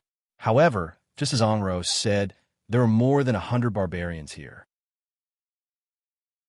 Even if they were lucky, they should be able to find a few survivors. At least, they would be able to keep some memories. Get lost. Angros roared. He did not show any kindness to these loyal warriors. On the contrary, his expression became even colder. Idiots, do you think we still have a chance to turn the tables? If everyone dies here, what is the point of luring Z to come so far? Who will avenge us? Pausing for a moment, he pointed at the surface of the river. The might of the veteran commander of 100 battles was fully displayed, and his expression was stern. Now get the hell down. Yes. All the barbarians were shocked when they heard this and replied in unison. Then they lowered their heads and bowed to Angros with the highest etiquette in the northern wilderness. Then they walked silently to the river and jumped into the river without hesitation. Splash, splash, waves splashed everywhere, and the sound of people falling into the water could be heard. After a while, more than 100 barbarians jumped into the river. When they emerged from the river with ferocious expressions, they were already more than 10 meters away from the river. They could barely see the figure of their commander in the wind and snow. This scene was extremely tragic and tragic. With such rapid water flow, it was impossible for these barbarians to reach the other side of the river. In order to avoid the soldiers that surrounded them from both sides, they had to stay in the water for at least 10 kilometers, not to mention whether they would be frozen to death. Even if they were lucky enough to survive, how would they have the strength to climb to the other side of the river? Everything could only be left to fate or their wilderness god to decide. At this moment, besides Angros, there was another figure on the other side of the river. It was the low-ranking barbarian officer from before. Seeing that Shuai had turned to look at him, the low-ranking officer looked back without fear and said firmly, "Marshal, there are enough people to pass on the message. You don't need me. We can't let you face tens of thousands of enemies alone.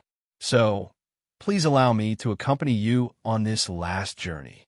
Angros opened his mouth and put down his arm. He nodded slightly and sighed, "Fine. Since you want to stay, then stay." After saying this, he slowly walked to the river and bent down. He cupped the cold water and washed his face and armor that were dirty from the days of fleeing.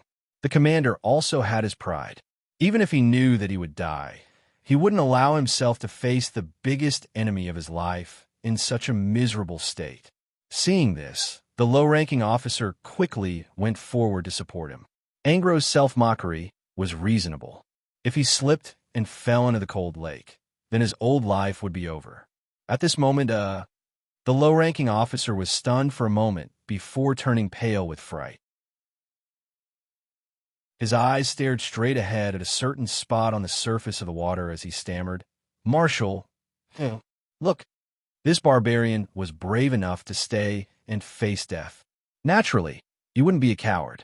Hearing such a fearful tone, Angros raised his head in confusion. Then his eyes focused. A few meters in front of him, a black shadow was quickly approaching.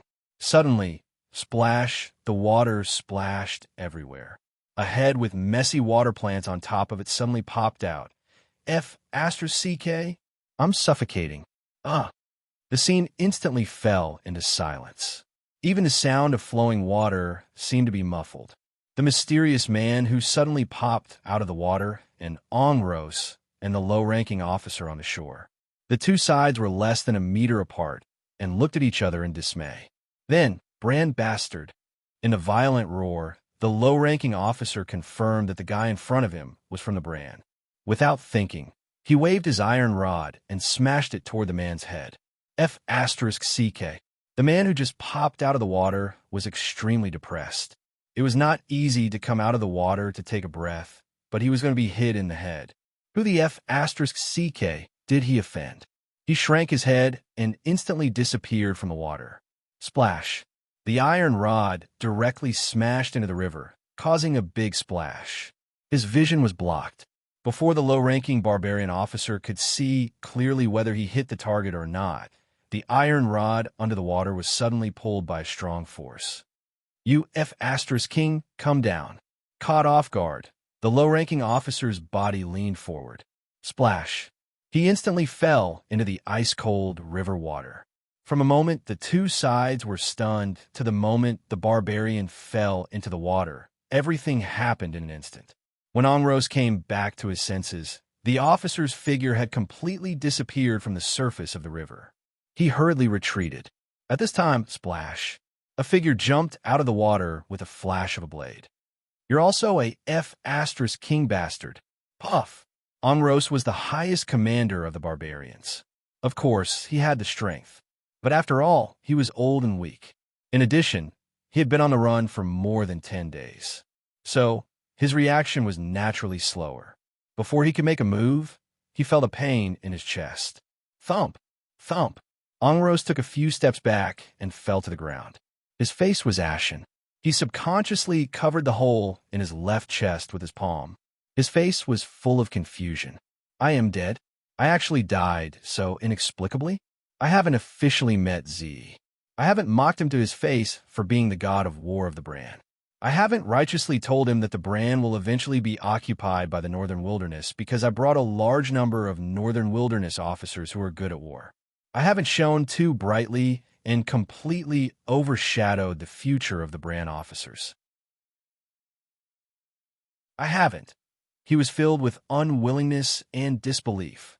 However, the blood that kept gushing out of his heart made the old commander Ongros, who had been on the battlefield all his life and had outstanding military achievements, even more confused. Before he died, he vaguely saw a foot stepping on his body. Thump! Thump! The last scene in Ongros' vision was correct. The figure that jumped out of the river was jumping up and stepping on his body. As he stepped on his body, he pointed at it with trembling fingers and cursed in exasperation. F***ck your mother. Are you crazy? This F***king world doesn't give normal people like us a way to live, does it? I'm a F***king killer. Do you know what a killer is? Even I'm scared when I go crazy. I didn't F***king provoke you, but you F***king dare to provoke me? F***ck. F***ck. F***ck.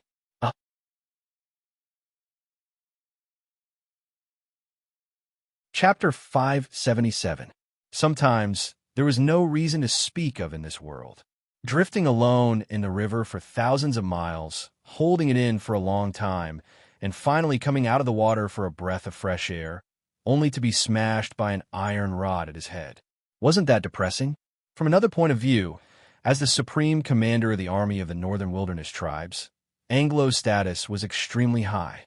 Now that he had lost his will to die, he wanted to have a tragic and heroic final meeting with Z, who was of the same rank. Not to mention the result, just this action alone was enough to leave a heavy mark in the annals of history. But in the end, when Anglos was tidying up his appearance, he was stabbed to death by a guy who had jumped out of nowhere. Wasn't that a grievance? After a round of stomping, the figure that jumped out of the water calmed down a little. He then reached out and plucked the messy water plants on his body, looked at them speechlessly, and threw them on the ground. Damn it! What the hell? I was almost tangled to death in the water. Needless to say, the person who suddenly jumped out of the river was naturally Tang Yin. He was in an extremely depressed mood, not only because he had been attacked for no reason, but also because of the miserable experience of drifting. He had been in the water for almost a day, and now he had just come ashore. Previously, when he caused the snow to collapse the embankment, Tang Yin still couldn't get rid of it in the shortest time possible. Sylvia was also behind at that time, and was not far away from Tang Yin. The two of them were about a dozen meters apart, staring at each other, and couldn't help but drift down with the rapid current. The degree of coldness of the Seliaguna River was completely unbearable for a normal human. From a certain point of view, Twain and Xiao Weian were not normal people. But even they had managed to hold on for more than 10 minutes before erupting their blood chi and fighting aura to temporarily separate them from the icy river. They did not want to be directly frozen and sink to the bottom of the lake to feed the fish. After drifting for half a day, they found a turning point in the river. At this time, the river was not as fast as before, and Tang Yin could barely control his body. He first rushed into a bend, then withdrew all his aura and dove to the bottom of the river like a stone.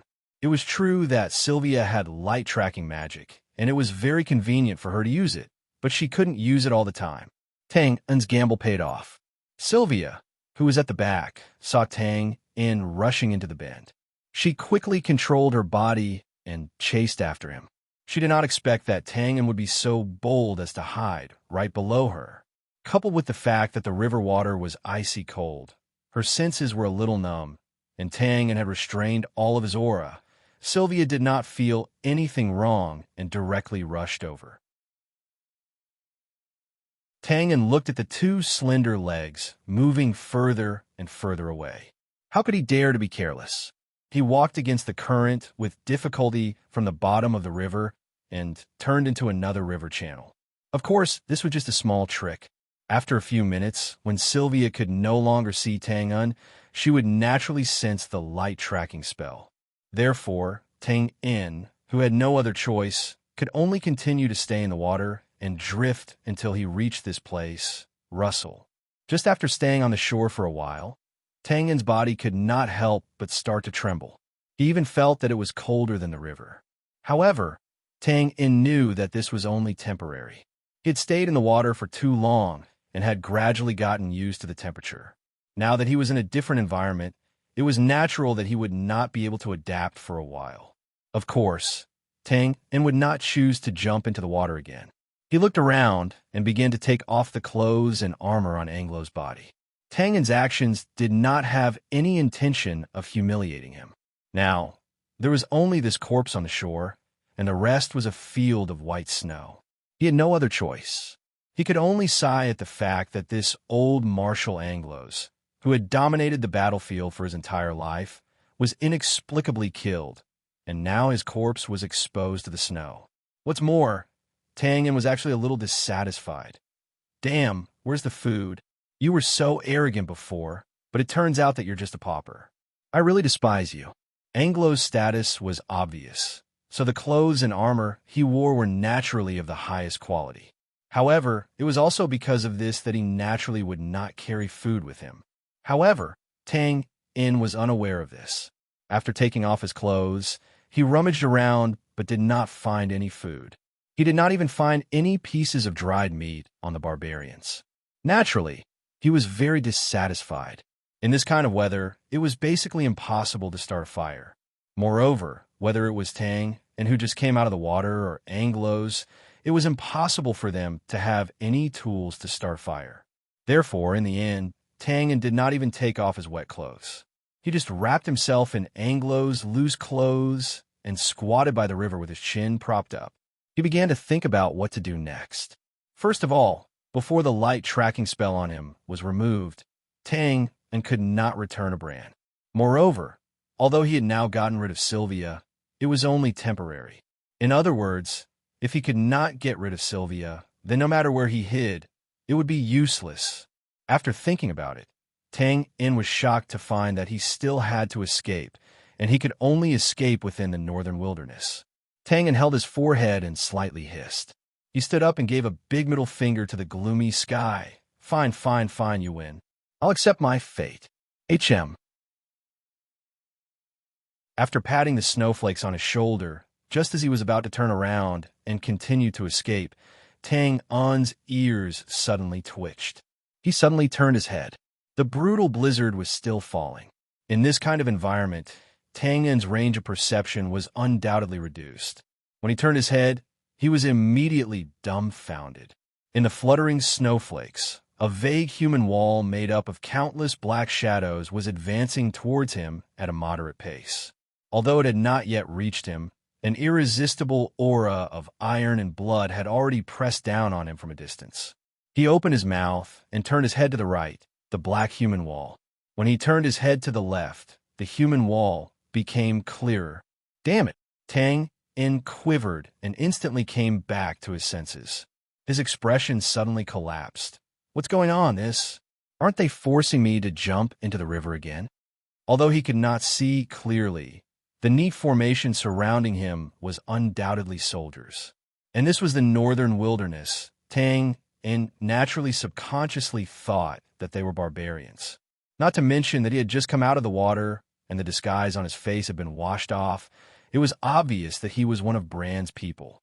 Even the corpse of the barbarian that he had just killed was now conclusive evidence. There was no denying it. With a depressed howl, Tang In threw off the wrapped clothes on his body and turned around to jump into the river again. But just as his heel left the ground, Tang Un's heart skipped a beat. He immediately turned around again and muttered to himself, this armor, something's not right. Tang In did not know much about war, but he knew that the ordinary barbarians of the Northern Wilderness Army mostly wore simple animal skins. Other than the officers, they basically did not wear armor. It was not that they did not want to wear it, but the craftsmanship was too backward. Just by looking at the iron rod weapon that was crudely piled up with pig iron, one could understand a thing or two. And these figures that were surrounding him were all wearing pitch-black armor. Although it was blurry, it was indeed a complete set of armor with complicated craftsmanship. Could it be Blank's army? Tang In frowned and guessed with uncertainty. Could it be that the situation at the front line has been reversed, and now the brand has attacked the Northern Wilderness? While Tang In was guessing, he was secretly on guard to jump into the river. The countless figures that were surrounding him had undoubtedly seen him, but they did not make any special moves similar to attacking him. They walked until they were 300 meters away from the river and stopped at the same time. It's really Blank's army. At this distance, Tang In could already see the physique of the soldiers clearly. They were undoubtedly brand soldiers. At this time, the dense wall of people in front of Tang In suddenly dispersed. A few figures walked out, looked in his direction, and then stepped forward. Tang In squinted his long and narrow eyes. Under the snowstorm, he could not see the faces of the other party clearly. He could only see the light purple armor of the leader. He scratched his head, shook his head decisively, and turned around. Whether it was the barbarians of the Northern Wilderness or the brand soldiers. With Tang In's current situation, it was not suitable for him to expose himself. Therefore, after satisfying his curiosity, his only choice now was to jump into the river.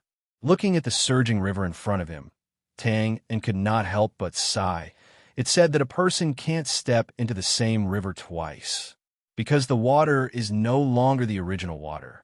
But I'm still the same tragic me. After lamenting, he lifted his foot and was about to step into the icy river again. At this time, suddenly, a voice came from afar. Tang In? Haha, if I remember correctly, that's the name. His body shook violently, and one of his feet was stained with water. His movements were completely frozen. After a pause, Tang In slowly turned his head, and a biting, cold, murderous aura instantly overflowed.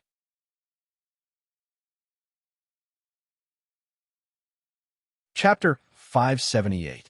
A murderous aura rose. Just as mentioned earlier, because he'd been floating in the river for half a day, the disguise on Tang In's face had long been washed away. In fact, this was the reason why Tang In was so eager to get rid of Sylvia. The Temple of Light's influence was too great. Once his real face was exposed, it would be hard to guarantee that they would not find out about Tang In. But what Tang In did not expect was that in this barren land, there was still someone who called out his name. No matter who the other party was, how did they know him? What was their purpose? And so on. As long as it was a brand, as long as they recognized Tang In's face, they would definitely not refuse the interrogation of the Temple of Light after the matter was exposed. Now that Sylvia was about to catch up, how could Tang not feel a chill in his heart? He wanted to kill them to silence them. Tang Un's abnormal movement by the river was obviously seen by the other party. As if he had received confirmation, the voice came from afar again. Haha, it's really you. Really cough cough. It's fate. Hearing the other party's familiar tone, Tang In could not help but frown. He was puzzled. He really did not have many friends in the other world. Other than the Gray Coat Army, only Jack and a few acquaintances in Lian City had seen his real face. Among them, there was no one who could lead tens of thousands of brand soldiers in uniform armor. Without answering, Tang In turned around and silently looked at the few figures walking over. He was estimating the possibility of killing them in an instant. To be honest, Tang In was not very confident. If it were just a few ordinary brand soldiers, he could easily get rid of them. But the person who sent the message just now, yes, the military officer in the middle wearing light purple armor, made him a little afraid.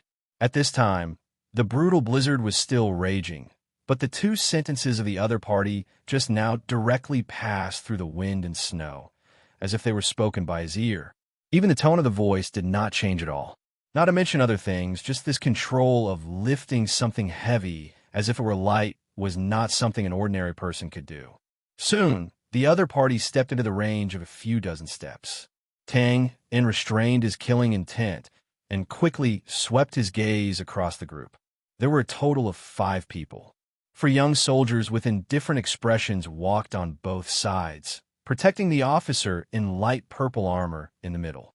After a quick scan, Tang focused his gaze on the officer. His eyebrows twitched. Even though Tang was filled with killing intent at this moment, he could not help but be stunned by the other party's exquisite and perfect face. The next moment, Tang quickly realized that something was wrong. After all, he did hear a clear male voice just now. Then, he looked down and saw the protruding Adam's apple. Only then did he determine the person's gender. For some reason, Tang suddenly felt a faint sense of regret in his heart. Such a face on a man's face is really a waste. Of course, Tang, who was used to letting his imagination run wild and was also used to quickly clearing his mind, instantly came back to his senses. He did not know this person.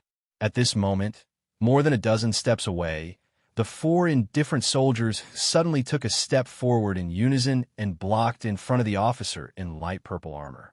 Their bodies were slightly bent, and they were in a defensive posture.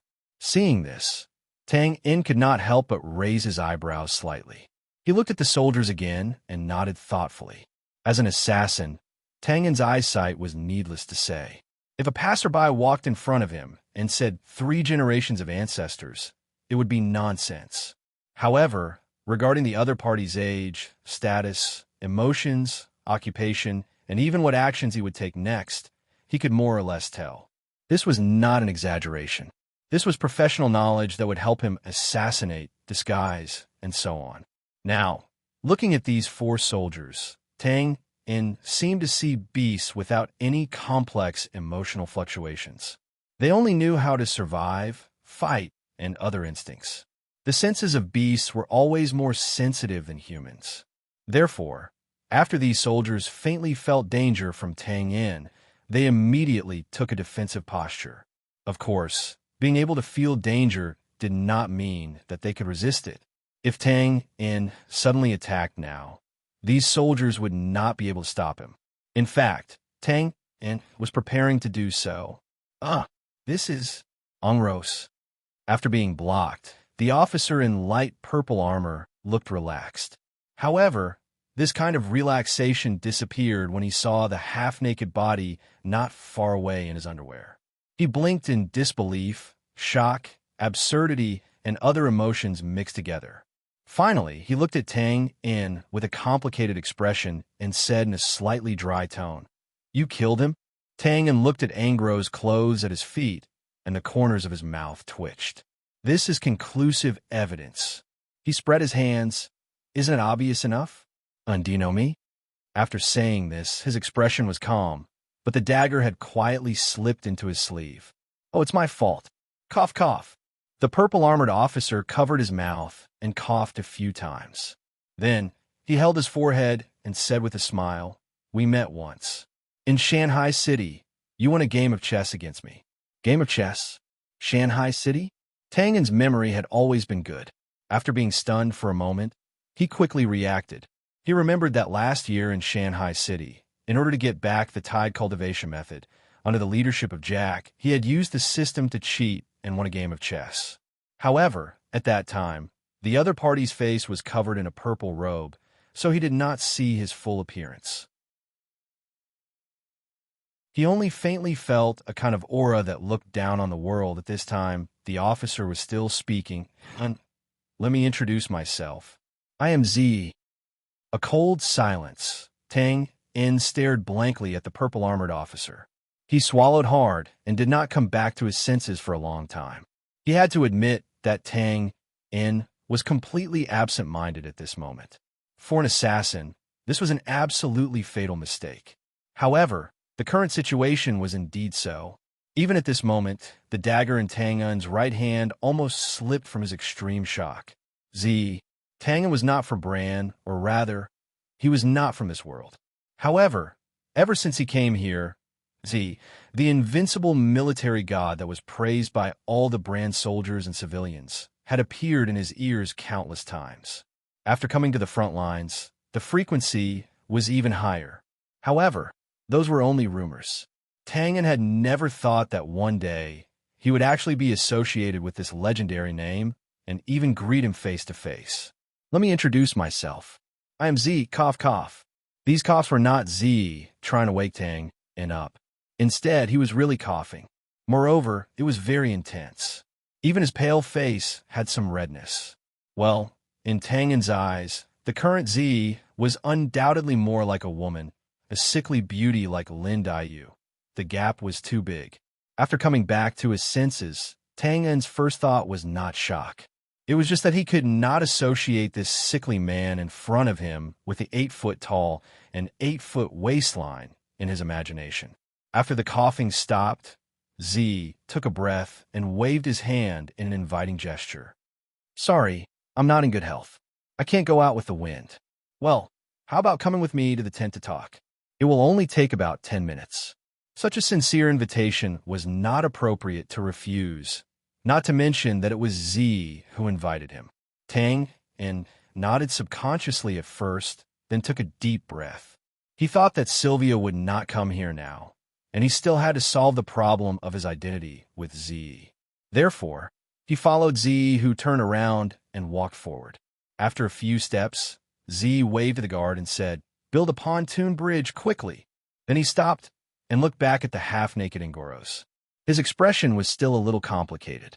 He shook his head and said, "Find another place to bury him. After all, he is also a person." The 4 soldiers did not respond. They nodded slightly with indifferent expressions. Tang En was moved when he heard this. He asked casually, "Person? Who is this?" His footsteps stopped again. Z turned around and was stunned. He said in an inexplicable tone, "You don't know who he is?" Tang En shook his head honestly. "I don't know. I only know that his mental state is not very good. I just came out of the river to take a breath, and they wanted to kill me. Well, of course, my temper is not very good either." "Didn't I kill them instead?" Z opened his mouth. His expression was quite interesting when he heard this. Then he clapped his hands and sighed. He shook his head and said, "He is Angoros." "Angoros?" Tang En repeated. He still spread his hands in confusion. "Who is this?" Z was obviously speechless. He smacked his lips and said, TSK, let's put it this way. He is the highest military commander of the Northern Wilderness tribes.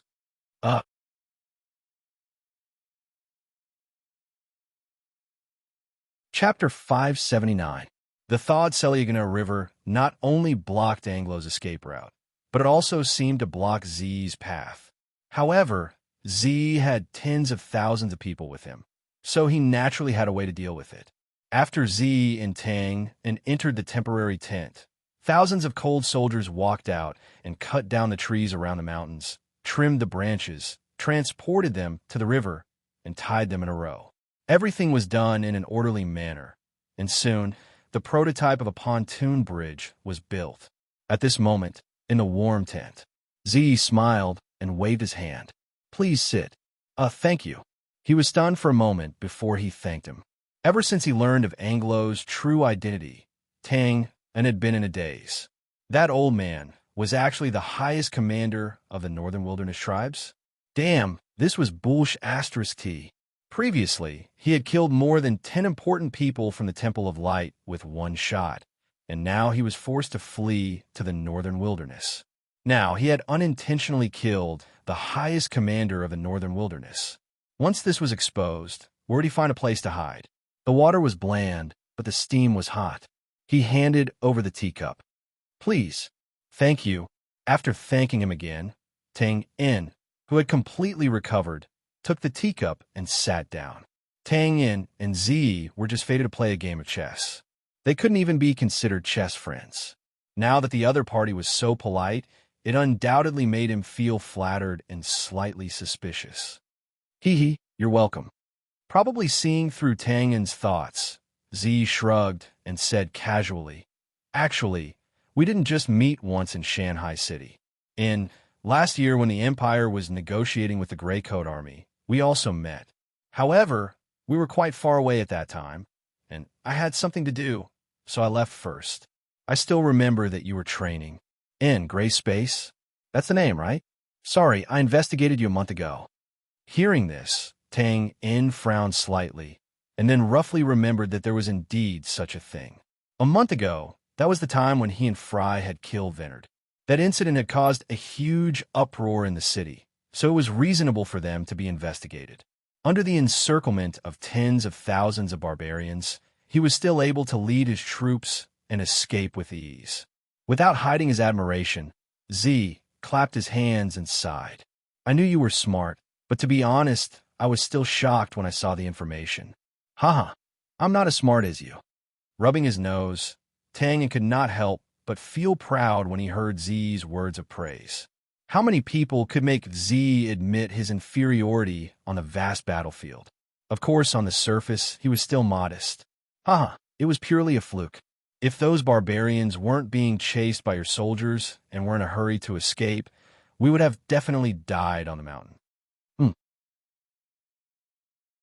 Oh, then it really wasn't because Zichen's soldiers were chasing after you. Shaking his head, Z did not mention more about this matter, and asked casually, "I remember that you guys went to the Tsangyin defense zone later on, right? Why are you here? And why are you alone?" After a moment of silence, Tang was a little hesitant when he heard this. To be honest, meeting Z here and being recognized at a glance was really a surprise to Tang Yin. Without a doubt, the previous plan to kill him to silence him was invalid. Not to mention whether or not he could kill Z, who looked weak and sickly, but whose strength was uncertain. Even if he succeeded, Tang In did not think that he could make it out alive with tens of thousands of Zichen soldiers. But if he could not kill him, although Z's attitude was very polite now, when he found out that it involved the Temple of Light, there was a high possibility that he would report him. After hesitating for a while, Tang decided to make up some lies to fool him. However, when Z saw Twain's hesitant expression, she suddenly raised her eyebrows. She seemed to have thought of something. She said with a smile that was not a smile, "Before I came out of seclusion, I heard something. Dozens of experts from the Temple of Light were killed in the canyon, and the Holy Head Knight Commander Sylvia has yet to return." Hearing this, Tangen's expression did not change, but his long and narrow eyes suddenly narrowed. The tent that was as warm as spring suddenly became silent, and a cold, murderous intent exploded, as if an ice cellar had melted. Without a doubt, Z was a very smart person, and it was impossible to explain or cover up in front of such a person. So Tangen's reaction was very direct, and he instantly had the intention to kill. Cough, cough. Perhaps it was because of the sudden drop in temperature. Z could not help but cover his mouth and cough a few times. He then waved his hand and said with a smile, "Hee hee, it really was you who did it. No wonder I felt that the atmosphere was strange before. It seems that we met at the wrong time." Pause for a while. Z said seriously, "Don't worry. I won't interfere in this matter. As I said just now, you are very intelligent, and a smart person would not be unaware of the consequences of provoking the Temple of Light, but you still did it. There must be a reason for it." Tang In was silent, still staring at Z, and his murderous intent did not dissipate. Obviously, no matter who it was at this time, they would not easily believe it, even if this promise was made by Z. "Well, there's no harm in telling you." Seeing that Tang In did not believe him, Z was not annoyed. He pondered for a moment and slowly undid the light purple armor. "I believe you can see that my body is very weak. Well, it's actually a rare poison." Pause for a while. He took off the armor and rolled up his sleeves. "If I don't come out to see the wind, I can probably survive for 1 or 2 years. But now, it's only a few dozen days." Hiss! Even though Tang In was surging with murderous intent, he could not help but gasp when he saw the exposed arm. Zi's skin was very white, or it could be said that it was pale. Logically speaking, if the exposed skin was like this, the skin color of the other parts of the body should be even more so. But now, the exposed arm was showing a strange purple color. Some parts of the dark purple had already rotted, and the flesh inside was also purple. And if one looked closely, one could see wisps of cold air coming out from the rotting parts. The overall appearance was not like a human hand at all. If one were to make an analogy, it was more like a bright purple eggplant. The sleeve was lowered, covering the strange arm. Z's expression was as usual, and he laughed. Hee hee, it looks disgusting, right? I think so too. Now, my body below the neck is almost like this. Hee hee, people see that I wear purple clothes all year round and think that I like purple, but they never thought that it was just a cover. He paused and spread out his hands. So, the remaining few dozen days are only enough for me to fulfill my last wish. Don't mention that you only killed a dozen people from the Temple of Light. Even if you killed the Pope, I would only clap my hands and sigh, and I would not choose to intervene. Ha! The laughter was quite frank, but Tang In did not agree. His murderous intent disappeared, and he looked stunned. Tang In and Z did not have much of a friendship. It could be said that this was a real face-to-face conversation. But now, Tang In was a little sad in his heart, not because of Z's physical condition, but because of the fickleness of fate. In Tang In's view, a person like Z should not die like this, like a rebellious goshawk flying against the wind. Even if he died, he should die on the path to the hot sun, or die bloody under the arrows of a hunter. And not like now, because of some unpresentable reasons, he fell in a sorry state and quietly lay on the dust. Licking his lips, Tang In said in a dry tone, "There is no antidote. Maybe there is." Shaking his head, Zeke did not say much. "This is why I invited you to come over." "Well, I want to ask you for a favor." Tang In was surprised. "Me? Well, what is it? Please accept something." "Haha, in fact, you deserve it." Z turned over his palm, and a crescent-shaped jade pendant appeared. The pendant was decorated with complicated patterns, vaguely in the shape of half a wolf. "Do you still remember? At that time, you won a game of chess against me, but you didn't accept this trophy. Now, I'm officially giving it to you." Stroking the jade pendant a few times, Z's expression was a little complicated. Then, the corners of his mouth rose, and he handed it to Tang In. "Ah." Subconsciously taking the half-wolf jade pendant, Tang In was a little confused. Was this a request? It was clearly a gift. Surprised. At this time, Z explained, "Well, this is indeed a little strange. To be honest, I plan to take this jade pendant to a place to meet someone, but I was worried that I couldn't get there. Haha, I didn't expect to meet you here. I can only say that it's fate." Inexplicably sighing, Z shook his head and then smiled. "I've heard of Sylvia, a genius warrior of the Temple of Light. Well, since you were chased here by her, naturally, you'll be chased further." Tang In touched his nose awkwardly. This was the truth, and there was nothing to explain. "So while I'm saying if," Z looked at the half-wolf jade pendant in Tang In's hand. "If fate is playing tricks on you, and you really meet someone with the other half of the wolf-shaped jade pendant in the northern wilderness, please help me ask her question." Pause for a while. Snowflakes fell on the tent, and the reflections were mottled. At this moment, Z's expression was extremely melancholy, and he was silent for a moment. Ask what?" After a while, Tang In broke the silence. Although he didn't think that he would meet that person in the vast northern wilderness, just like Z, if the two of them could meet here, what was impossible? "Just ask, cough, cough." Z opened his mouth to speak, but his body suddenly trembled violently, and he kept coughing. From Tang In's point of view, he could clearly see a dazzling purple color on Z's lips. Obviously, the poison had completely seeped into Z's bone marrow, blood, and other parts of his body. Tang In couldn't bear to see this. Just as he was about to get up and go over, Z waved his hand and said reluctantly, "Just ask her, cough, cough." Well, has she ever loved me? Cough, cough. In the modern world, Tang In had a bad college friend. His catchphrase was, if a man is worried, it's either for money, women, or money and women. At that time, Tang In felt that this sentence was too absolute and biased. But now, Tang In felt that this sentence was too damn reasonable. Who was this person in front of him? This was Z, whose name shook the entire Shiza mainland, and whose power shrouded the northern and southern empires. But such a person, when he said this, which was similar to a dying wish, he said in a childish manner, "Ask her if she ever loved me." Well, fortunately, Tang In's judgment of the context was quite clear. It was her and not him.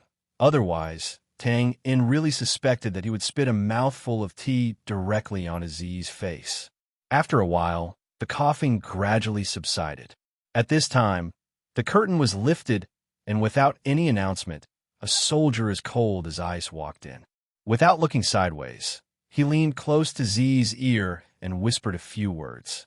After taking a deep breath, he straightened his body, waved his hand, and simply said, "I won't see her. Also, don't let her near the pontoon bridge." Nodding, the soldier obeyed and left. Looking at Tang In, who was still in a daze, Z chuckled and said, "Sylvia is here." Tang In was slightly stunned. His body instantly tensed up and then slowly relaxed. Yes, this was the central army of the Zichan Legion. As long as Z did not allow it, Sylvia would not be able to break through the army alone, no matter how strong she was. The pontoon bridge is almost done. Let's make it short. Z bent over and rummaged through a pile of papers for a while. Without raising his head, he said, "Since I asked for your help, I naturally have something to give you." Where did I put it? Tang In heard this and was stunned. He touched his nose and said, "That's not necessary." I might not be able to meet the person you're talking about." No. When I saw you by the river, I had a premonition that you would definitely meet her." I found it." He took out a few pieces of parchment paper and placed them one by one in front of Tang In. He sighed and said, "Originally, I wanted to let it disappear with me, but since I met you here, it's not bad to pass it down." Since the other party was determined to give it to him, Tang In naturally would not refuse. To be honest, he was also a little curious. With Z's generosity, what kind of things would he give him? A weapon design? This was Tang In's first impression when he saw the paper. Of course, looking at the metal pipe that was obviously raised for attack, this was undoubtedly nonsense. Actually, rather than saying it's for you, it's better to say it's for the Grey Coat Army. Of course, it would be better if it could be for the Bran Empire, but I don't think you would do that. It's fine as long as it can be used. Shaking his head, Z looked carefree. "I have collected information on the Grey Coat Army. Quite an interesting group. But you have to be careful of the Temple of Light, not just because of what you did in the canyon, but also because some of the ideas that the Grey Coat Army preaches are very dangerous. It has always been said that the Grey Coat Army is a great threat to the Bran Empire, but in fact, that is not the case. The one that is really passive is the Temple of Light. Compared to the ordinary Bran civilians, the people of the Grey Coat Army are more willing to believe in their own hands, not in the illusory gods." I misspoke. Z seemed to be a little disapproving of the Temple of Light, but after a brief mention, he quickly went back to the main topic. He pointed at the parchment in front of him and said proudly, "To be honest, I am a talented person, and if such a person is willing to work hard, his achievements will generally not be small. This is the result of my 8 years of research. I haven't named it yet, but its comprehensive combat power is amazing. What do you think?" Tang In was a layman when it came to weapons, so he honestly said it's a bit like Mjolnir, Thor's Roar, something like that. Yes, the research idea for this thing came from the Thor series of weapons. Nodding, Z said, "Everyone knows that the Thor series of weapons are amazing, but their shortcomings are equally obvious, which is that they are too cumbersome. Even the smallest Thor's Roar is extremely difficult to move and fight. Because of this, Obviously, Z was very interested in this topic, and he talked nonstop. Perhaps as the old saying goes, Geniuses are always lonely. No one could keep up with their thinking, and they had no equal to discuss and talk to. Z was a genius. This conclusion was undoubtedly certain. No one knew whether he was lonely or not. But now he obviously regarded Tang Yin, who had once beaten him in a competition of brains, as an equal to communicate with. In fact, Tang Yin was completely confused and did not know what was going on. But even so, this did not affect Tang Yin's respect for Z. The reason was very simple. Everyone knew the shortcomings of Mjolnir, but after so many years, Mjolnir was still standing on the wall clumsily. Only Z could research it to the extent that it could be carried by a single person. Z was still talking, but fortunately, he also knew that time was tight, and he only briefly mentioned a lot of professional alchemy knowledge. In the end, he just sighed. This thing actually has a lot of flaws. The most important thing is that the filling aspect has not been improved. It can still only load one explosive crystal at a time, and there's a time lag in between. After a pause, he looked up and said, Tang Yin, you're a smart person. I'll leave these problems to you to solve later. Well, why not fill it with explosive crystals from the mouth of the pipe and then launch it? Because, the snowstorm outside continued to wreak havoc, but the inside of the tent instantly fell into silence. After a while, Z blinked, looked at the sheepskin drawing, and murmured thoughtfully, fill it from the mouth of the pipe. Why can't it be loaded from the top? Seeing such a reaction, Tang Yin could not help but scratch his head. I'm just saying. Well, for example, if there is a triggering propulsion device under the metal pipe and explosive crystals are loaded from the top, can it be launched directly immediately? And it can also load another one. Of course, this was not Tang Yin's own idea, but looking at this small Mjolnir, he felt that it was very familiar. Then, his heart moved, and he thought of the weapons that were bound to appear in various anti-Japanese mini-games in the modern world. Mortars. Of course, this was Tang Yin. On the surface, it was just a simple choice to load from the bottom or from the top. But in a different world where explosive crystals have been loaded from the bottom since ancient times, it was a creative idea that broke the norm. Z had researched for 8 years, and his knowledge in all aspects was naturally complete. Although the principle of what he had researched was different from that of mortars, Tang Yin's words had undoubtedly given him infinite inspiration. After a while, Z shook his head and laughed, somewhat self-deprecatingly. Then, he looked up and fixed his gaze on Tang Yin. Do you know? If I knew you 10 years ago, I would have done everything I could to invite you, or kill you by hook or by crook.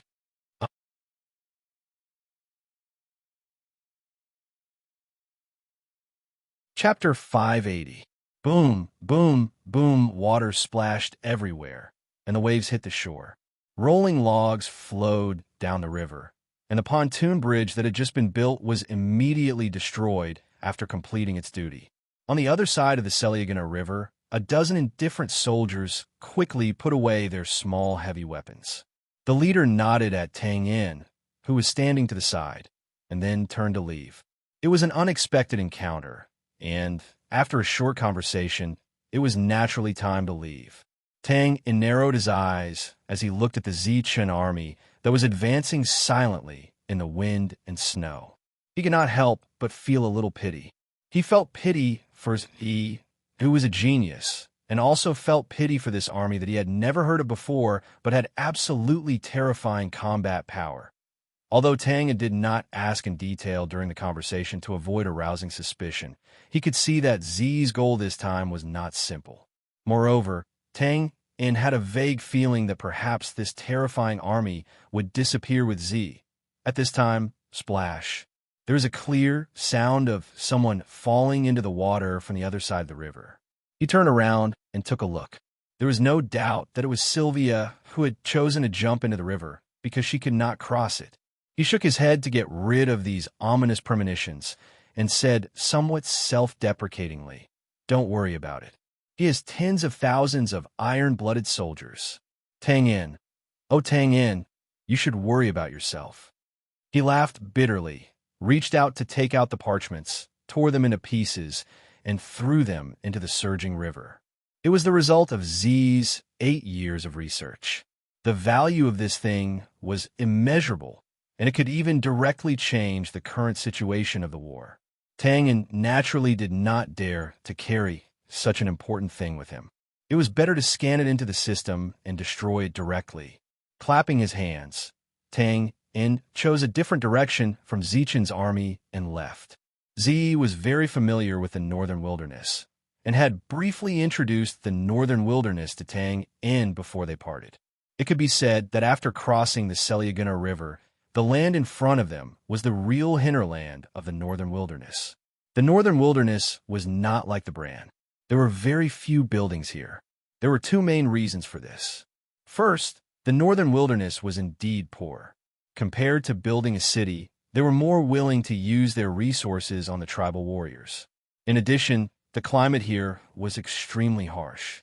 No one knew if the newly built buildings would be destroyed by natural disasters, such as hurricanes. As time went by, the people of the northern wilderness gradually lost interest in building it. The second reason was due to the subjective living habits of the tribe. They were used to living near the water and grass. They often migrated and rarely stayed in one place for a long time. According to Z, there were countless tribes in the northern wilderness.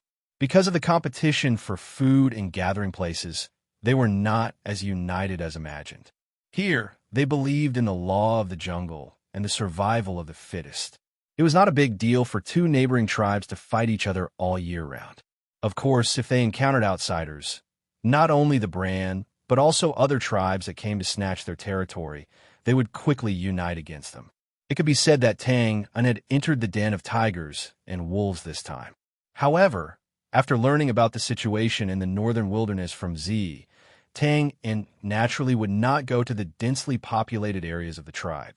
Instead, he consciously set his escape route to a remote area of the tribe. Of course, Tang had also thought of advancing with Z's army. This would undoubtedly increase his safety by a lot. Moreover, Z liked him and would probably take care of him. However, after Tang tried to ask, Z directly shook his head and said seriously, "If you escape into the northern wilderness by yourself, you might die. But if you advance with me, you will die without a doubt." Tang was stunned when he heard this and immediately dismissed the idea of courting death. With no other choice, Tang had come to terms with it. He planned to be a mountain barbarian for a few months first. The light tracking spell was not without a time limit. Compared to the effect of the Eye of Space, this spell would probably last for at most a few months. As long as he successfully avoided this period of time, even Sylvia would not be able to do anything to him. By then, wouldn't he be able to go wherever he wanted to go? Tang did not know that compared to his slightly stupid and wretched escape method, Z's method was much more domineering and cruel. After crossing the Selyagina River, Z and the Ninth Army changed their unhurried method and advanced at high speed day and night. If one looked at the northern wilderness map, Z's route was almost perfectly straight, and it went straight into the most densely populated areas of the northern wilderness tribes. Therefore, it was natural that they would constantly encounter tribes of all sizes along the way. Z's method of dealing with them was very simple and very violent. It was as if he did not see the tribes outside the route. Once a tribe blocked his path, he would quickly take out his heavy weapons and destroy the outer wall of the tribe. Then, the soldiers of the Ninth Army would silently draw their swords and directly trample over the tribe. They didn't waste even a minute. Often, before the barbarian tribes could react, the Purple Dawn Nine armies had already passed by, leaving behind only a sea of blood and mountains of corpses.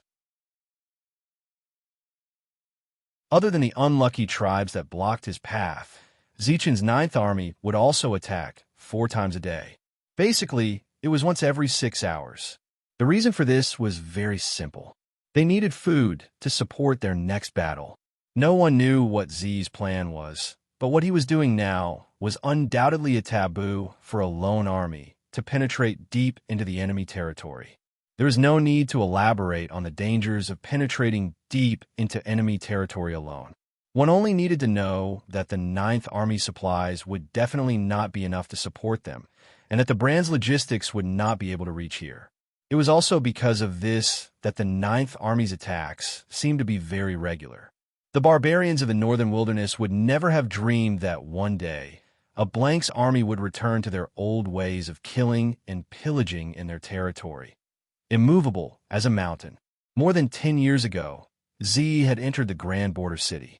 The barbarians of the northern wilderness launched a large-scale attack, and the Brand's army was forced into a passive defensive position. In the past 10 years, not a single Blank's army had left the grand border city, let alone crossed the Saguna River and entered the heart of the northern wilderness. Fast as the wind. Now, Z was like a lion that had just woken up from a deep slumber. She jumped up and roared, leading the 20,000 soldiers that she had carefully trained to charge straight in. First, they chased after Anglos for more than 10 days. Then, they crossed the Saguna River. In just a few days, they were like unsheathed swords that pierced hundreds of kilometers into the heart of the northern wilderness, invading like fire. Because of the large-scale attack on the Brand, the barbarians of the northern wilderness were severely lacking in manpower. Wherever Z's Ninth Army advanced, it was like the arrival of the Grim Reaper. Countless souls floated into the air, but they were instantly blown away by the rain of blood. They did not care about tactics, consumption, or casualties. The soldiers of the Ninth Army, who were made up of orphans, homeless people, and other special identities, were just as Z expected. In this battle that was completely unreasonable, they exploded with shocking combat strength. Of course, Z didn't pay attention to the barbarians of the northern wilderness who weren't in the path of the barbarians of the northern wilderness. A few days later, the news about the Blank's army spread like wildfire. Z's army advanced too quickly. In such a short period of time, the news naturally didn't reach the royal city of the northern wilderness. But when the tribes along the way got the news, they were instantly enraged. As mentioned before, the relationship between the tribes wasn't that harmonious. But when facing outsiders, especially the Brand people, they were still very united. Also, the Brand people had invaded the heart of the northern wilderness. After the leaders of the tribes confirmed the authenticity of the news, they were furious and also felt a strong sense of humiliation. What the F***CK is going on? It was always us who invaded the Brand's territory to rob. Since when did the Brand people dare to come to our territory and do whatever they want, showing off their aggressiveness? They're looking for death. Almost without any discussion, a few big tribes took the lead and joined forces with more than 10 small tribes to quickly gather more than 10,000 adult barbarian warriors and form the first line of defense on an open plain. Because of the severe food crisis this year, most of the adult barbarians of the tribes were transferred to attack the Brand. But even so, with so many tribes gathered together, they naturally couldn't gather more than 10,000 soldiers. But in the eyes of the leaders, these 10,000 barbarian warriors were enough to fight against 30,000 Brand soldiers, not to mention the 20,000 Brand soldiers who were seeking death. In the past, this was indeed the case. On the battlefield, the combat power of one adult barbarian was comparable to 3 Brand soldiers. But they didn't know that this time, they were facing the Z people who had suppressed the northern wilderness for more than 10 years. They were 20,000 wild beasts who didn't have any emotions and didn't even care about their own lives. Around evening, on the open plain, the two armies appeared in each other's sight. Both sides were like natural enemies. Both sides didn't waste any time and directly charged at each other. But what happened next became a nightmare for the barbarians who escaped from this battle. When they were about 300 meters away, the Brand soldiers at the front suddenly stopped and squatted down. A few seconds later, the excited barbarians heard a few strange muffled sounds and saw a flash of fire in front of them. The next moment, the sky and earth were spinning and the air waves were rolling. Broken limbs, soil, and grass were flying into the air, and the scarlet blood instantly covered the sunset. There were flames everywhere. There were violent explosions everywhere. In just a few breaths, the thousands of barbarians at the front were completely stunned. Because they were charging at high speed, the barbarians at the back didn't have time to disperse. They could only watch as they were pushed into the explosion zone by the forces at the back. The nightmare didn't end there. About 5 minutes later, the explosions suddenly stopped, and the cold brand soldiers appeared in front of them, dragging their swords. The few thousand barbarians who were lucky enough to survive at the beginning were happy. They thought that the enemy had used up all their explosive crystals, and they finally had a chance to turn the situation around.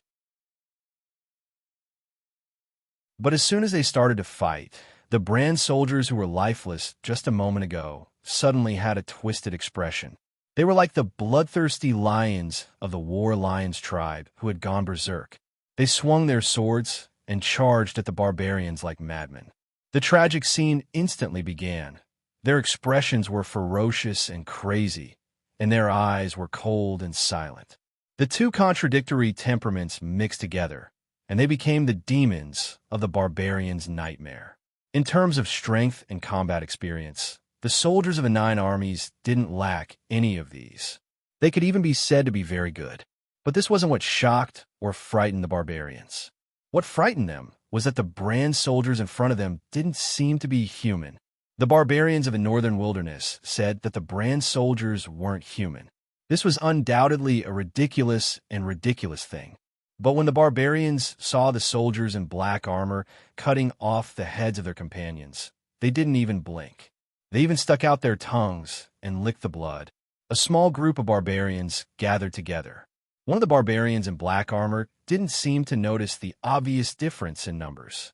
He directly raised his sword and charged at them. His black eyes didn't move. It was as if he was hypnotizing them. "I'll kill you. I'll kill you. I'll kill you." One of the soldiers in black armor was covered in wounds and was about to fall. But when the barbarian sneered and charged forward to finish him off, the barbarian's head was chopped off at the cost of one of his arms being smashed into minced meat. When the next barbarian charged forward to attack, the barbarian was stabbed in the heart by the barbarian at the cost of half of his body collapsing. Finally, a barbarian who had been stimulated to the point of madness pounced on the barbarian from behind. He shouted in ecstasy, "I killed him! I killed him!" But the barbarian's ear was bitten off by the barbarian. The barbarian's bones were crushed under the barbarian's teeth. His Adam's apple moved slightly as he revealed an expression of enjoyment. In just a short 10 minutes, an adult barbarian's combat power was equivalent to 3 regular brand soldiers. No matter if it was in the northern wilderness or in the brand, the law in the hearts of the barbarians was broken mercilessly. Astonishment, shock, fear. Their emotions changed rapidly and gathered bit by bit. Finally, the barbarians, who had always fought bravely and fiercely, began to collapse. Their scalps went numb as they let out frightened roars. Then they scattered in all directions. They kept running away from this bloody Azura battlefield, from this pitch-black armored demon. The further, the better. The flat hills were like tombs, and the setting sun wept blood. They didn't chase after the barbarians, nor did they clean up the battlefield. The soldiers of the 9 armies who were still filled with a bloody aura quickly gathered together. Their expressions were as calm as usual. They were still cold and silent as they continued to move forward. The cold wind blew, and the battlefield was silent. Only the broken sabers were left trembling in the wind, singing in a low voice.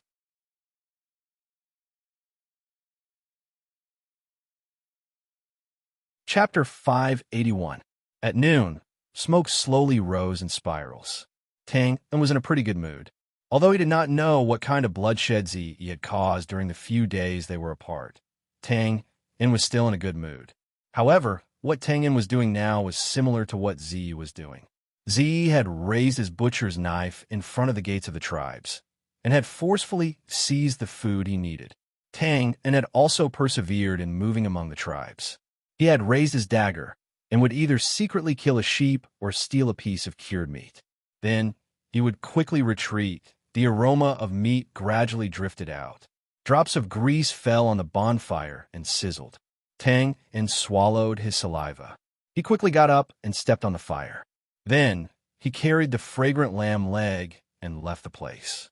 He wasn't afraid that the barbarians would come looking for him. Instead, He was worried that Sylvia would take advantage of this time to chase after him.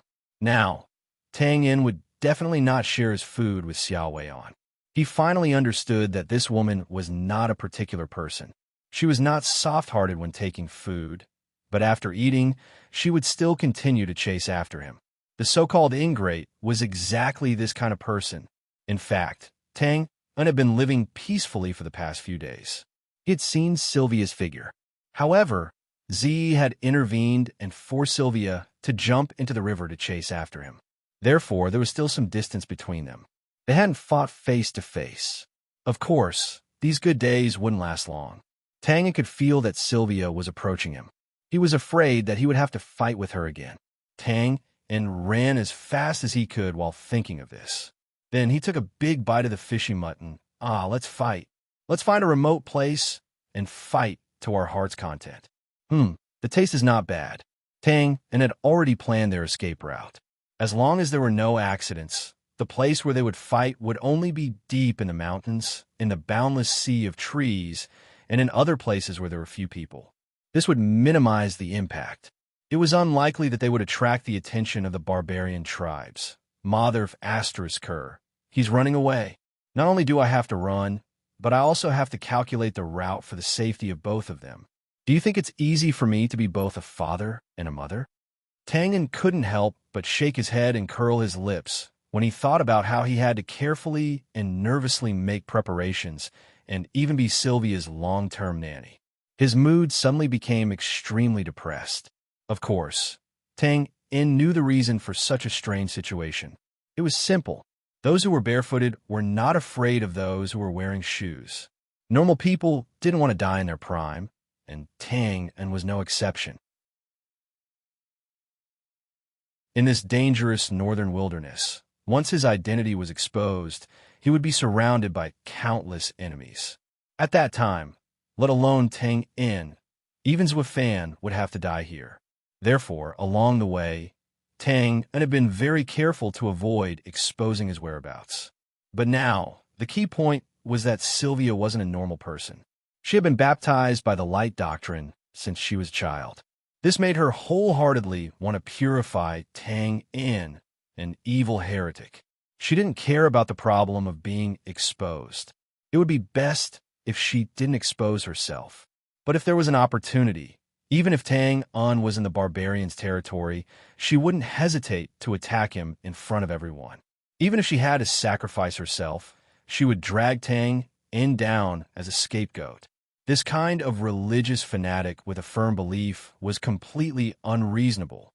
Tang Yin rubbed his head and ran into the dense forest in front of him with a headache. This was the reason. Everyone had their own standpoint.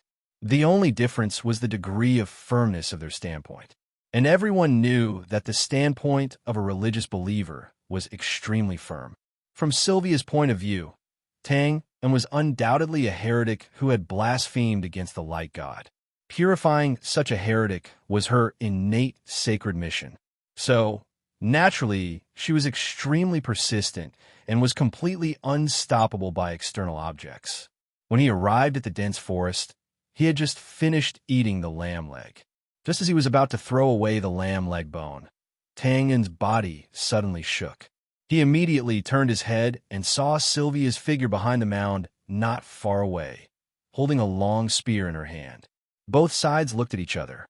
Tang Yin's eyes focused on Sylvia's left hand. There was a piece of greasy bacon that was almost finished. Just the appearance alone was far better than the lamb leg in Tang Yin's hand. Curling his lips, Tang Yin waved the clean lamb leg bone in the air and greeted her in a heartless manner. "Hi, pretty girl. Long time no see. Yo, your skills are not bad." This distance was safe, so Sylvia did not immediately go berserk.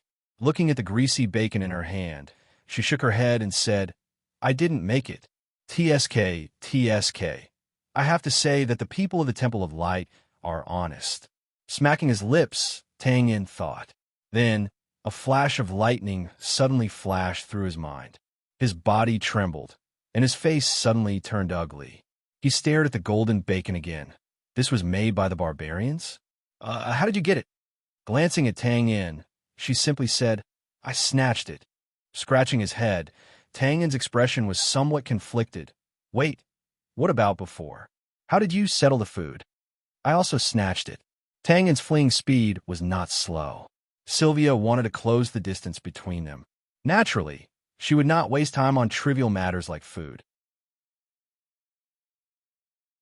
Snatching was undoubtedly the fastest and most convenient method. Did you kill someone? Occasionally. And I met someone from a savage cult and purified him. Damn it. Phew. Taking a deep breath, Tang looked up to the sky and sighed. For a moment, he was speechless. He was here thinking about how to protect the safety of the two of them. Sylvia, on the other hand, had casually snatched the food all the way and even killed someone. Tangen could imagine that scene. With Sylvia's character, she would not feel guilty about snatching the things of the barbarians. She might not even need to cover her face. In other words, Sylvia's identity had been completely exposed. Moreover, his own identity was also about to be exposed. Tang pinched the bridge of his nose. I say, sister, we are all civilized people with status. Even if it's just stealing, why do we have to snatch it? Hearing this, Sylvia slightly frowned. She seemed to be thinking about the difference between stealing and snatching, and how these two were related to civilized people. Then, she swallowed the meat in a few mouthfuls, clapped her hands, and did not answer. Tang casually threw away the lamb leg bone. Looking at Sylvia's posture, he knew that the battle was about to begin. Since things had already come to this, there was no point in saying more. He turned around and rushed into the forest. As expected, just as Tangen's front foot stepped into the forest, Sylvia had already rushed over at lightning speed. After a while, there was a sudden loud noise somewhere in the dense forest. Sacred white light appeared from time to time. These century-old ancient trees became the first victims. Many of them collapsed in an instant. It should be said that Tangen's worries were reasonable. Although the attention of many areas in the northern wilderness was now attracted by Zi, it would still take time for the news to spread. Moreover, Sylvia's identity as the flower of the Temple of Light was too eye-catching. The people from the savage cult could not ignore her even if they wanted to. In fact, Tang and Sylvia's luck was really bad. A person with a special identity in the northern wilderness happened to pass by this area and learned of their existence.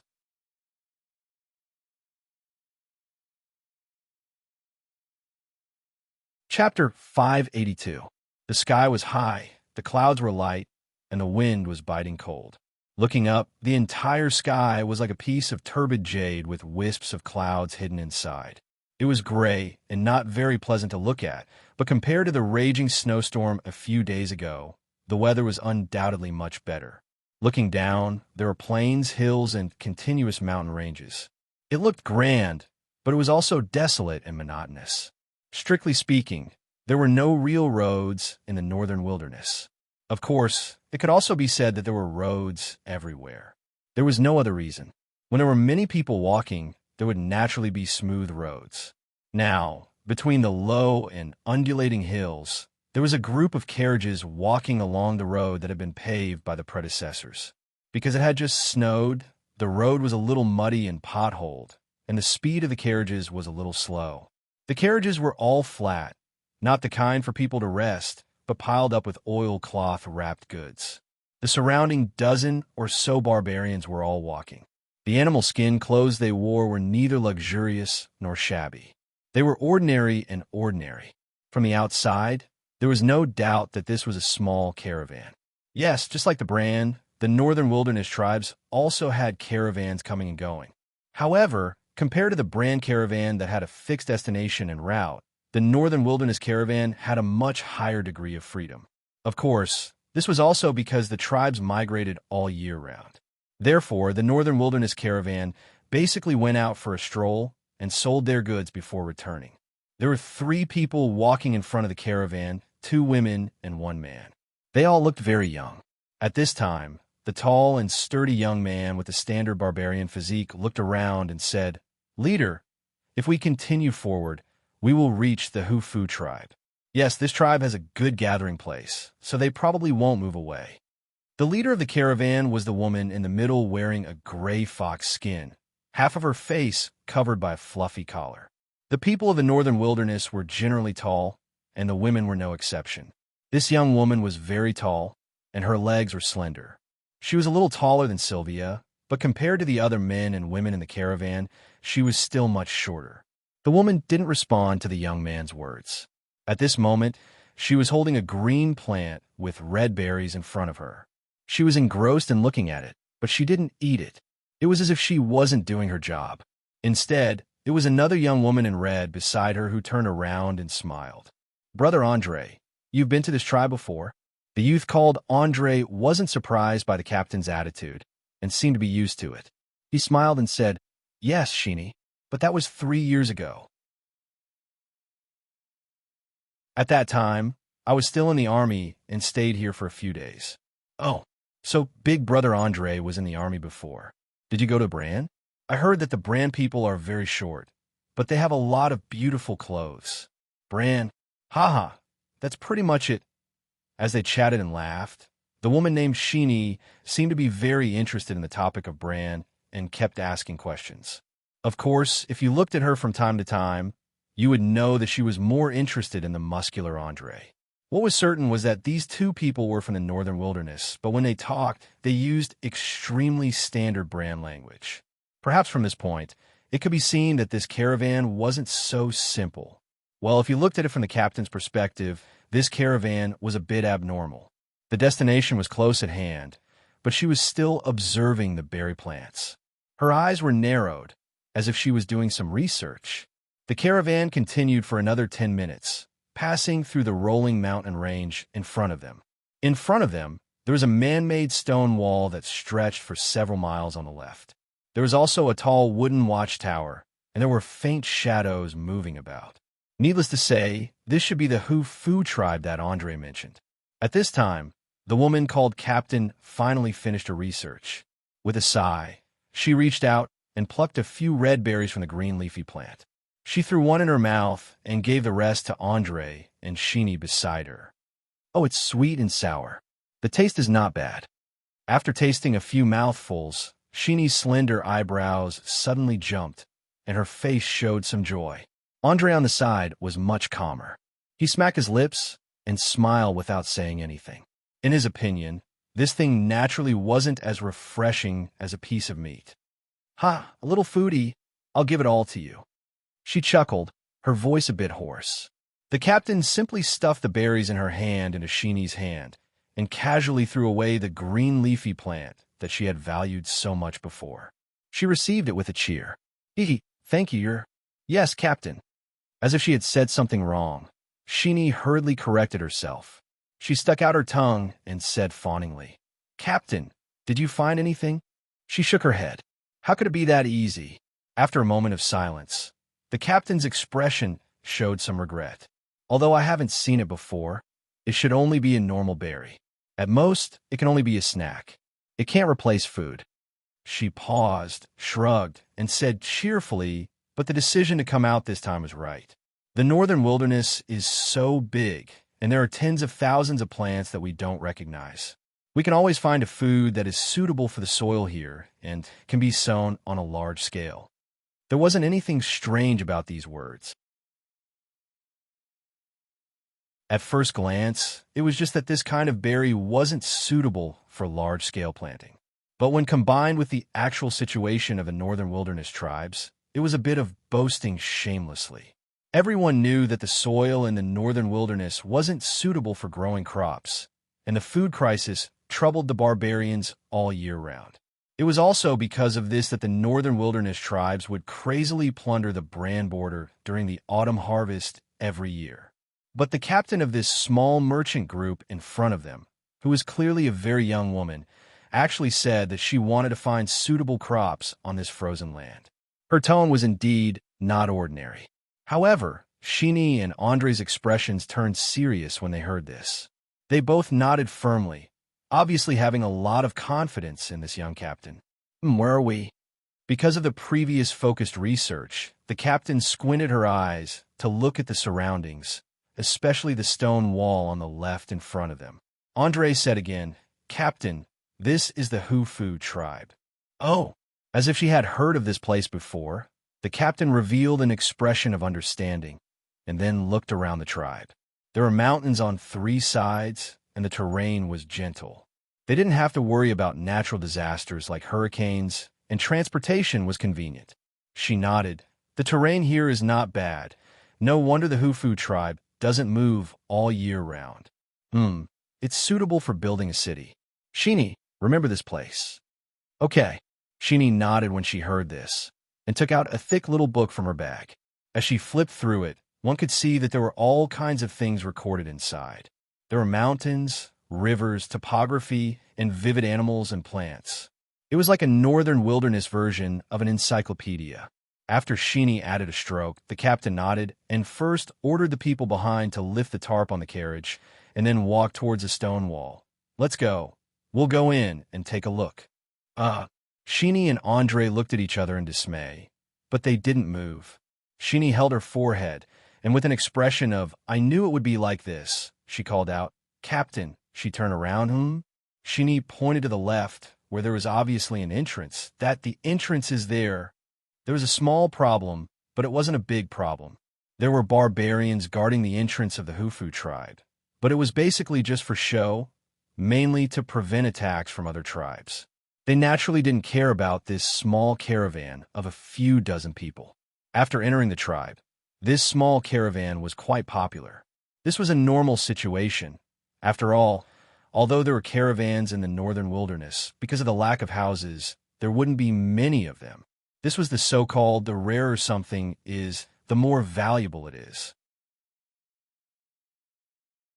After finding a spacious place, this small caravan displayed the goods they had brought with them. Most of the people who gathered around shook their heads and sighed, but the children screamed and cheered, and some even clamored to sell. The reason for this was very simple. The freedom of the northern wilderness caravans was too high, so high that if a barbarian wanted to buy something, they could only bitterly wait for a wandering caravan to pass by, and the goods sold by the caravan had to be exactly what they needed for the transaction to be successful. But now, this small caravan was actually displaying toys, all kinds of children's toys. It wasn't that this kind of unconventional business idea couldn't work. Barbarian children were still children. If they had the means, they would naturally buy these toys. But it was obvious that these things wouldn't sell as well as daily goods. The crowd gradually dispersed, and some of the adult barbarians who had carelessly brought their children along, scratching their heads and smiling bitterly under the noise of their children, came up to talk about the price. The young captain and Sheenie were personally guarding the back of the stall, smiling, and very easy to talk to. As long as it wasn't too much of a bargain, they would basically agree after patting the children's heads. In a short while, more than 10 transactions were completed. At this time, the crowd had basically dispersed, and the next thing to do was to wait at the stall. The reason was simple. Those children who ran away with the toys would definitely show off to their companions. And at that time, there would naturally be adults who couldn't stand being pestered to bring their children over. Shaking her head, Sheenie's mouth twitched slightly. Captain, if we sell some pottery food, it will definitely sell very well. Yes, the captain casually replied, looking at the children who were pacing back and forth not far from the right side of the stall, obviously absent-minded. Seeing this, Sheenie called out in dissatisfaction, Captain, the relationship between the two was a little subtle, and from some of the careless expressions and actions, the captain's status was obviously much higher than Sheenie and the rest of the caravan. But this young female captain's attitude was very friendly, and she was easy to talk to, so Sheenie and the others who were familiar with her didn't have any fear or estrangement in their words. Waving her hand, the captain didn't answer Sheenie's question, but instead took a few steps forward and called the child closer, saying in a hoarse voice, "Want to buy toys?" Nodding, then quickly shaking his head, the child in simple clothes glanced at the various toys with a burning gaze, and then shook his head again. Chuckling a few times, she reached out her hand to brush off the dirt on the child's hair. The regiment commander winked mysteriously and smiled. If you can pick the most beautiful flower for me within an hour, I will give you a surprise. How about it? Hearing this, the child raised his head and looked at the young sister in confusion. After thinking for a while, he nodded vigorously. Okay, okay, then we have a deal. Remember to keep it a secret.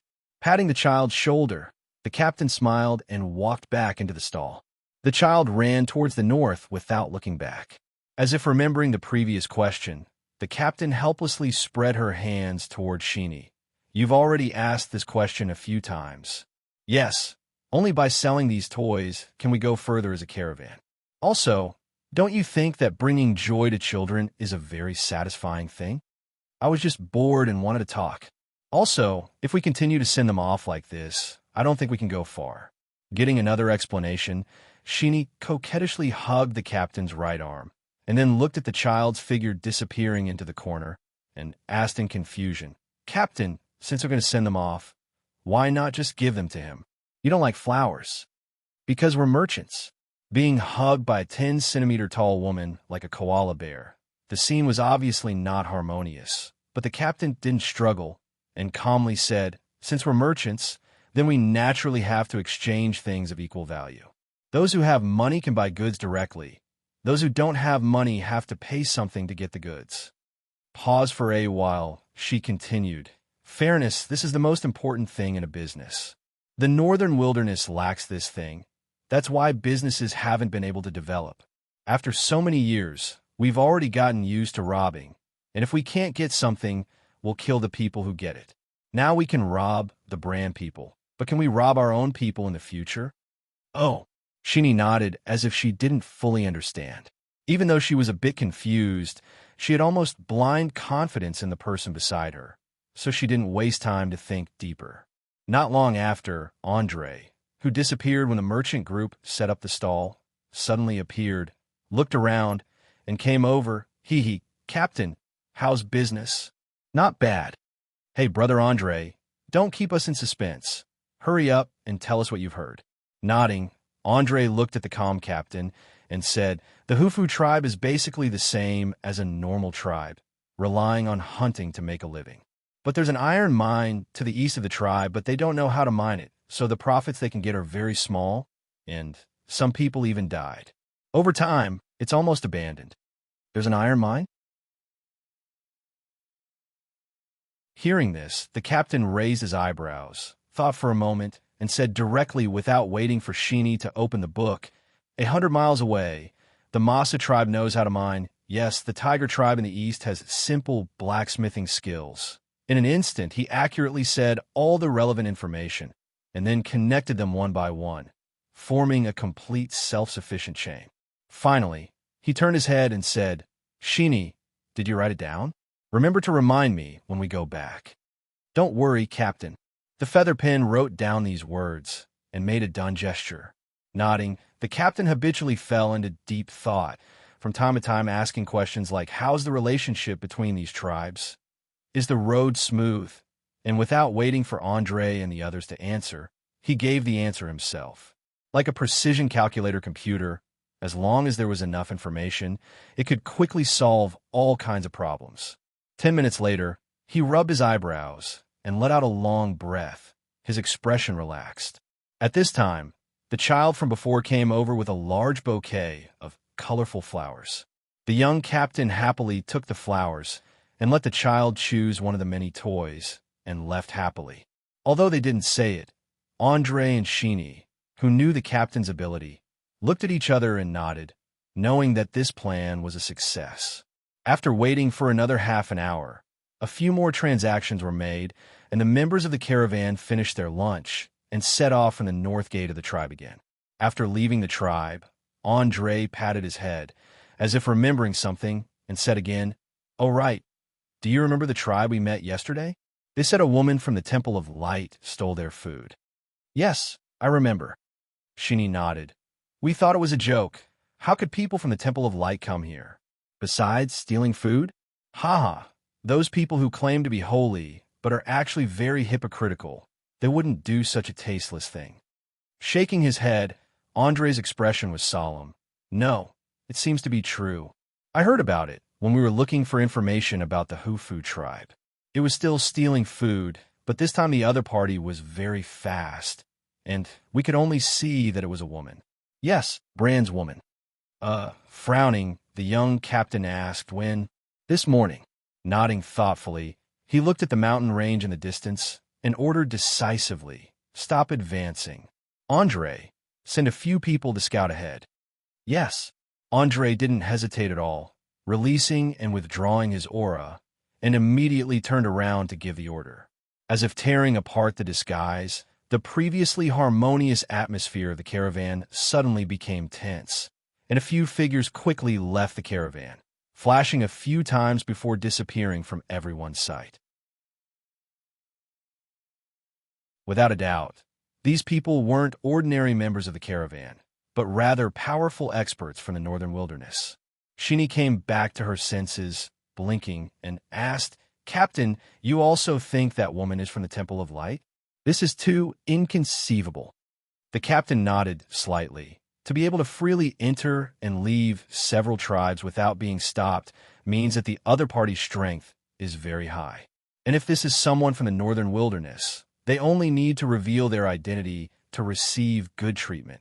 There's no need to steal at all. Yes, it should be someone from the Temple of Light. Really? Shini clicked her tongue. This woman has guts? She dares to come here. Isn't she afraid that she won't be able to return? Actually, Andre walked back after giving the order, his eyes flashing, and said decisively, she won't be able to return now. That's true. The captain didn't participate in the conversation, but turned to look to the south, frowning slightly. People from the Temple of Light appeared here. Could it be that there was a problem with the battle ahead?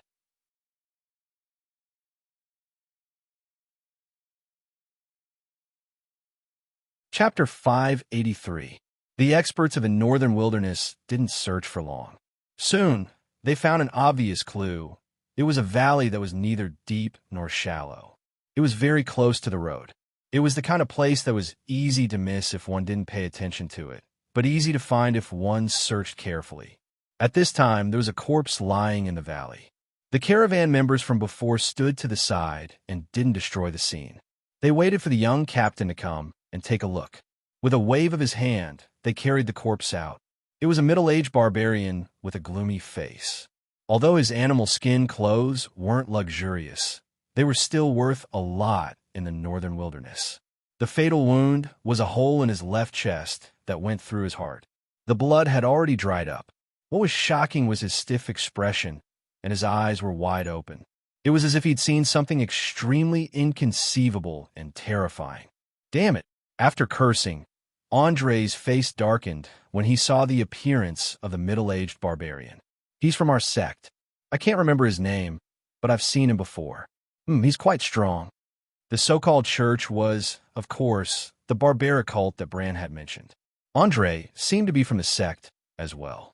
With a glance, he quickly identified the identity of the middle-aged barbarian. Sinead's mouth twitched. She looked worried when she heard this.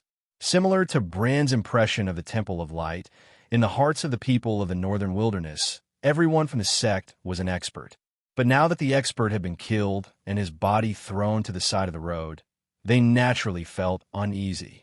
However, the young captain was calm. He didn't take the opportunity to look at the wound on the corpse. He then stood up and looked at the road not far away. He nodded thoughtfully. Captain, he definitely hasn't been killed for long. Andre pointed at the middle-aged barbarian's corpse and asked in a deep voice, should we chase after them and find the murderer? He shook his head. No need to look. It should be the woman from the Temple of Light. Huh. There's a doctrine in the Temple of Light. The general idea is that when purifying evil heretics, it's best to use the power of light to redeem their sinful souls. Yes, it's us. The corner of his mouth twitched slightly as he shook his head, and the young captain continued. So when the conditions permit, the people of the Temple of Light will subconsciously target the opponent's heart as their first target. Pause for a while. He pointed at the hole on the left side of the corpse's chest.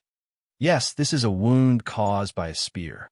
Combined with the previous information, it should be her. It's her. Gritting his teeth, Andre did not doubt this judgment at all. Hearing this, he was furious and took the initiative to ask for orders. Commander, give the order. I'll bring a few people to bring her head over. The young regiment commander did not immediately respond. He looked at the corpse and squinted his eyes. You said that his strength is not bad. How is he compared to you? Andre paused for a moment and then replied hesitantly. It's hard to say since we haven't fought before. However, he is not well known in the divine sect. I should be able to win if I fight with him. That was the logic. In a battle of life and death, anything could happen. Of course, no matter the time, strength was one of the most important factors. Although Andre did not say it explicitly, his tone of confidence undoubtedly showed that this talented person from the northern wilderness, who obviously came from an extraordinary background, had extraordinary combat strength. He nodded to show that he understood. Then let's not chase after him. We just came out not long ago. I don't want the caravan to disintegrate. Looking down at the middle-aged barbarian's corpse, the commander said calmly, the opponent was an expert. He was not killed in a battle, but, a spear through the heart. One spear? Looking at the shocked and incredulous Andre, the young captain pointed at the mountain road not far away. This was an unexpected battle. The two of them happened to bump into each other on the road. The expert of the divine sect reacted a little slower. He probably did not expect to see the opponent here. The opponent rushed over decisively and raised his hand to stab. Look, there's a small pit on the ground. It should be the result of the opponent's attack. At this time, the expert of the divine sect wanted to dodge. Maybe he retreated a few steps, maybe he did not. But he was still too slow and was directly pierced through the heart by the spear. He retracted his arm and pointed at the ground in front of him. Look here. This is the trace of a heel dragging. It can't be the result of a battle. It can only be that after the opponent succeeded, he dragged the corpse here by the collar and threw it into the ravine. I'm done. His voice was hoarse and his tone was calm. Relying on some inconspicuous traces, he was able to naturally reenact the situation at that time. Sylvia was not here. If she was, she would have revealed an undisguised look of shock, because the young captain was speculating about what she had done before. It should be said that the captain's words did not contain any intention of intimidation. He was just narrating the facts in a meticulous manner. But this seemed to have tugged at the string of fear in the hearts of the people present. Suddenly, their hair stood on end and they felt cold all over. His phew. After a long while, they sucked in a breath of cold air and exhaled deeply. Andre looked at the middle-aged barbarian's corpse again. He finally understood why the barbarian had such a horrified expression on his face. He shook his head. He no longer had the strong confidence he had before. He asked honestly, Captain, what should we do now? He shook his head. Don't worry. This is not a problem we should consider now. The young captain frowned and said slowly, from the situation in front of us, the opponent is alone. It is impossible for her not to know what it means for the people of the Temple of Light to come here. But she still came. Why? Scratching his head, Andre hesitated and guessed. Could it be to spy on the military situation? By chance? Or was she forced to come here because of the pursuit? No. The young captain shook his head slightly and said calmly, she is a member of the Temple of Light. The military situation is useless to her. If she received a special order from the higher-ups to come here, under careful spying, she would not do something like forcibly breaking into the tribe to steal food. It is also impossible for her to be by chance. No matter how stupid she is, she should know to find someone to interrogate. But looking at the direction she is heading, it is clear that she is going deep into the northern wilderness. As for the pursuit, he paused and squinted his eyes. It is very possible. But if that is the case, then this matter is somewhat interesting. Somewhat interesting? Although the possibilities that Andre proposed were almost all ruled out, he did not care. It was as if he was used to it. He only asked, what do you mean? Think about it. If she is chasing after our people in the northern wilderness, this place is more than 1,000 miles away from the Brand border. If our people take the opportunity to spread the news, this is definitely possible. Because there is no winner after chasing for so long, it means that the strength of both sides is on the same level. At that time, the people of the Temple of Light who are chasing after her will be heavily surrounded and will die without a doubt. But along the way, we did not hear any similar news at all. This means that the people she is chasing must have their own difficulties and cannot reveal their identity. Yes, they should be from Bran. Two Bran Masters? The corner of Andre's mouth twitched a few times. He completely gave up the idea of chasing after them. What a joke. They might not be able to handle one, but two of them would definitely be wiped out. These are all just guesses. It cannot be confirmed, but if Andre could think of it, the young captain could naturally think of it as well. But after thinking for a while, she squinted her eyes and ordered, "Andre, send some people out and continue to scout ahead. If you find the location of the other party, just follow them. Do not move without my order. Also use my command to transfer soldiers from the Hufu tribe, Long Eagle tribe, Samba tribe. Yes, each tribe will send at least 1,000, and the proportion of archers will be 70%. Don't think that I don't know the tricks of the tribe's recruitment. If any tribe leader uses the excuse that there are no soldiers and refuses to accept the order, kill him on the spot. Yes, you will do this personally." Her tone was still flat, but her squinting eyes had a kind of power that could not be disobeyed. Yes, Andre's expression turned solemn. A murderous aura flashed past, and he immediately turned and left. "Captain," Shini came over and carefully said, "We came out this time with another mission. Do we really have to care about this?" I'm not afraid of death." He, tiptoeing and patting Shini's head, the young captain chuckled. "Don't worry, with so many people here, you won't die." No. I already said that I'm not afraid of death, Captain. All right. In the midst of the banter, the young captain's collar was pulled open, revealing a soft, jade-like face. Her facial features were extremely exquisite. If one had to point out a flaw, it would be that pair of long and narrow eyes. Not sure if there was a problem with her eyesight, but she always subconsciously squinted her eyes into a crescent shape. Because of this, even when she put on a stern expression before, she still looked a little cute. Overall, she didn't look like a burly northern wilderness barbarian. She looked more like a Bran person. My actions are not for revenge. The banter stopped for a moment. The young captain shook his head and said, "As long as one of them is a Bran person, they would have to pass through the border to get here. Yes, I want to know the situation there from their mouths." But didn't we already know when we came out? Under the leadership of Serene, our warriors have the absolute advantage. And His Highness to you as well. You are the one with the most questions. He tapped Shini's forehead. Yes, Teacher in Shui is calm and steady. He is experienced in commanding troops. He is indeed very reassuring. But on the battlefield, although the Bran is in a passive position, their overall strength is actually stronger than the Northern Wilderness. If we want to win, we have to hold on to the victory until the end and suppress them. But the Zechen Legion on the other side has not made a move, and Z has not made a move yet. This is a huge variable. The outcome is unpredictable. Yes, as for just don't cause too much trouble.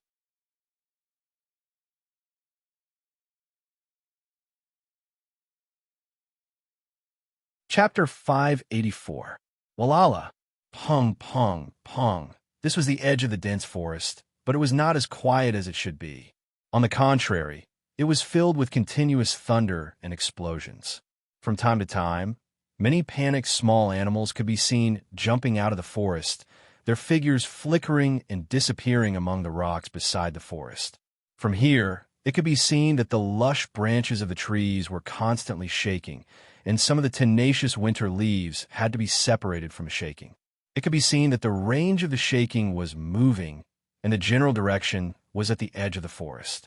This scene was like a wild giant beast in the depths of the forest coming out to look for food. Its figure had not appeared, but its power had already spread in all directions. Finally, boom, boom, boom. A series of violent noises suddenly exploded, and the edge of the dense forest was instantly filled with a foul atmosphere. The closer trees collapsed collectively, and the upper half flew out, just like the scene of a disaster. The trees in the periphery were like the passing of a gale, bending down together as their branches and leaves trembled. At this moment, cough, cough, cough, cough. In a series of coughs, a figure suddenly broke through the dust in the sky. After landing, he did not stop, and his figure flashed again and quickly ran out of the dense forest. Behind him, an extremely angry roar was instantly heard. The figure who escaped did not stop after hearing the roar, but only turned back and scolded, "Fight, fight, fight, fight your ghost." 3 exploding crystals exploded together. "Today, I'll let you fight until you're satisfied." Although he was in an extremely sorry state, well, the guy in front of him with a face full of black ashes and ragged clothes like a beggar was undoubtedly Tang In. When it was close to noon, Sylvia caught up with him, and the battle between the two was unavoidable. Sylvia should have also felt that the situation was different now. This time, when she made her move, she took a stance of fighting with her life, and used one fierce move after another. Fortunately, Tang In had expected this. When he parted ways with Z, he specially borrowed a few exploding crystals. Sylvia's fighting style had always been bold, but she did not expect Tang In to have such a hidden card. Just now, when the flaming spear hit the ancient tree, it instantly detonated the 3 exploding crystals buried in the tree. Therefore, even though Tang In was in an extremely sorry state right now, and his body was dripping blood like a broken water bag, this was called the trick of injuring oneself to gain the enemy's confidence. It was also called, if you can't sacrifice the child, you can't trap the wolf.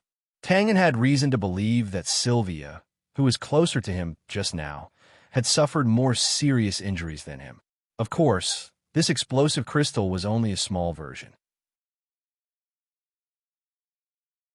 It was specifically used to complement the weapon that Z had developed. With this kind of power, it was impossible to kill Sylvia. Tang In himself did not have such wishful thinking.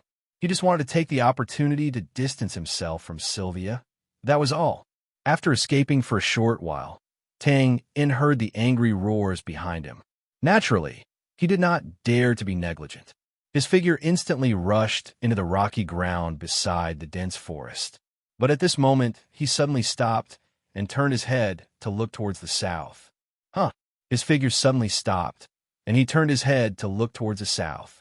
It was empty. In his line of sight, there were only rocks and rocks.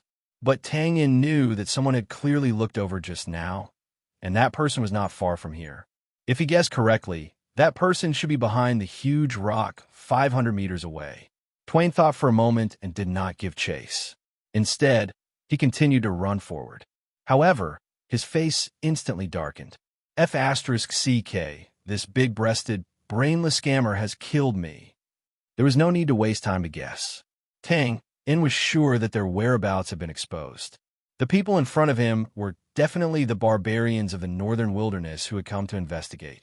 The worst-case scenario that he had expected had occurred. Tang In was still not sure how many people knew about their whereabouts. Was it only that person just now? If it was only that person, then it was still okay. As long as he moved as fast as possible, there should still be a chance to turn the situation around. But if that person just now was just a scout, Tang In did not know what to do. After all, the strength of an individual was limited. When a number of enemies was in the hundreds, thousands, tens of thousands, or even a country, the only thing he could do was to fight like a cornered beast and take one step at a time. A few minutes later, Tang In, who was running wildly, suddenly stopped. His face, which was as dark as the bottom of a pot, became even more gloomy. I've gone too far this time. While he was running, he had caught at least 3 pairs of eyes looking at him, and judging from the evasive movements in that instant, the other party's skills were not bad. This at least meant that their whereabouts had been exposed in an area. Frowning slightly, Tang In suddenly turned around and rushed towards the hiding place of the nearest gaze. This cannot go on. The reason why the other party did not do anything now should be because they were not absolutely sure. This signal was extremely dangerous. Although Tang In did not know what the other party would do in the future, he had to disrupt the other party's deployment as much as possible. Beep! The other party reacted quickly. Just as Tang In rushed over, a mournful cry was heard. Then, a figure jumped out from the rocks and quickly retreated. "You want to run?" It should be said that the barbarian's speed was not slow, but naturally, it could not be compared to Tang In. Almost as soon as the cry ended, Tang In had already crossed the distance of a few hundred meters and caught up with the barbarian. Roar! When the barbarian heard the sound of clothes fluttering behind him, he knew that he could not escape. He decisively turned around and let out a long roar. Then, he chopped down with his huge saber thunder. Tang In's eyes focused. As if he did not see the saber chopping down at him, he slid his feet and adjusted his body at high speed. In a flash, he swept past the huge saber and closed in on the barbarian. Before the barbarian could react in shock, Tang In stretched out his right hand and accurately grabbed the barbarian's neck. Up! The barbarian's body was instantly lifted into the air and flew backwards. The strange rocks around him whistled as they flew backwards. Boom! The two figures almost hit a huge rock behind them at the same time. The only difference was that one of them was on top and the other was on the bottom. In an instant, the huge rock cracked like a spider web. The barbarian who landed on its back opened his eyes wide. His internal organs seemed to have been displaced. Puff! He opened his mouth and spat out a mouthful of blood. The saber in his hand fell to the ground with a clang. Tang In let go of his hand. Slap! Slap! Slap! Slap! Slap! Tang In expressionlessly slapped the barbarian, who was still in a daze. Then, he slapped the barbarian's face and leaned over. He said in a cold voice, "Don't say that you don't understand Bran's words. Pause for a while. How many people do you have?" Huh? The barbarian opened his mouth and spat out a few teeth. He looked ferocious. "Bran bastard, I bang." The barbarian's huge head hit the huge rock behind him before he could finish his sentence. He screamed, and the spider web cracks spread out again. Tang In grabbed his hair and moved closer. His eyes were cold. "You can speak Bran's language? Very good. I can tell you responsibly that I'm in a very bad mood right now. So, please don't challenge my patience. Tell me, how many people do you have?" The barbarian, whose head was bleeding, still looked ferocious. He didn't answer Chu Yang's question. "Haha, you can't run away. This will be your burial ground." Tang In raised his head and combed his hair with his left hand. He let out a sigh of relief. Then, he used his right hand to grab the barbarian's messy hair. Bang! Bang! Bang! He hit the barbarian's face more than a dozen times. Blood flowed freely from the barbarian's face. Chu Yang was expressionless. "What about now?" "Bah!" The dizzy barbarian came back to his senses and spat out the blood of his fallen teeth at Tang In.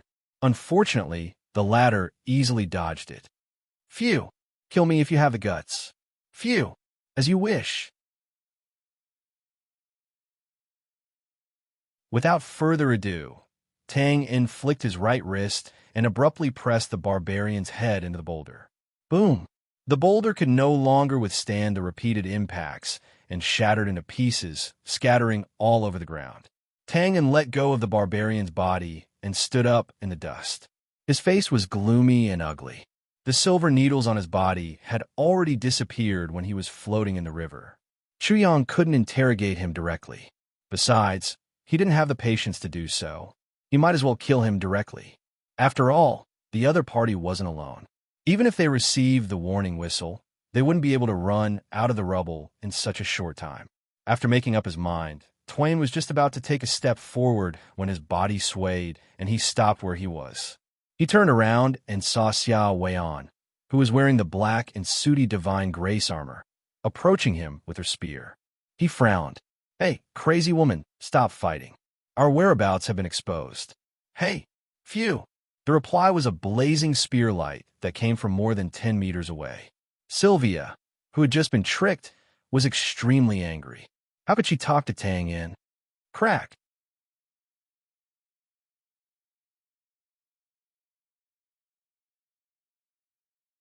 Chapter 585. Cha! If his whereabouts were exposed, it would be the worst-case scenario that Tang In had expected. Then, after being exposed, he still had to deal with Sylvia's entanglement. This was undoubtedly the worst-case scenario. Tang In swore angrily as he dodged the incoming spear. He opened his hands wide and retreated quickly. He said anxiously, "Sylvia, can you calm down a little? Let's deal with the external enemies first. It won't be too late to fight to the death then." Damn it. His rapidly retreating figure suddenly stopped. He instantly bent down and leaped out, blocking the numerous spear attacks. His face was full of anger. "You woman, why don't you listen to me?" Sylvia turned a deaf ear to him. Her face was also full of smoke. She pursed her lips tightly and pressed forward step by step. Like an electric spear, each attack was faster than the previous one. It was like a surging tide. From this posture, it was obvious that she wanted to fight to the death. Seeing this, Tangen couldn't help but feel conflicted. It was undoubtedly stupid to reason with a woman in this state. He didn't waste any more words and directly fled. "Oomph," Sylvia snorted coldly. She didn't hesitate to put away her spear and chase after him. The situation was very clear. Sylvia could see it clearly. But to be honest, she didn't have any trust in this extremely cunning guy in front of her. This was normal. No matter who had been tricked countless times and who had just been blown to the ground by the 3 exploding crystals, they wouldn't have any positive impression of Tang In. So, whether the situation was like what Tang In said or not, Sylvia wouldn't consider cooperating with him. Of course, Tang In naturally didn't know what Sylvia was thinking. Otherwise, he would rather throw the 3 exploding crystals into the ditch than use them on Sylvia. This retribution came too fast. With Sylvia chasing after him, Tang In naturally couldn't chase after those barbarian experts. He had no choice but to escape in a straight line towards the northwest. The area of this rocky mountain wasn't big. The occasional gullies and hills couldn't stop Tang In and Sylvia's footsteps.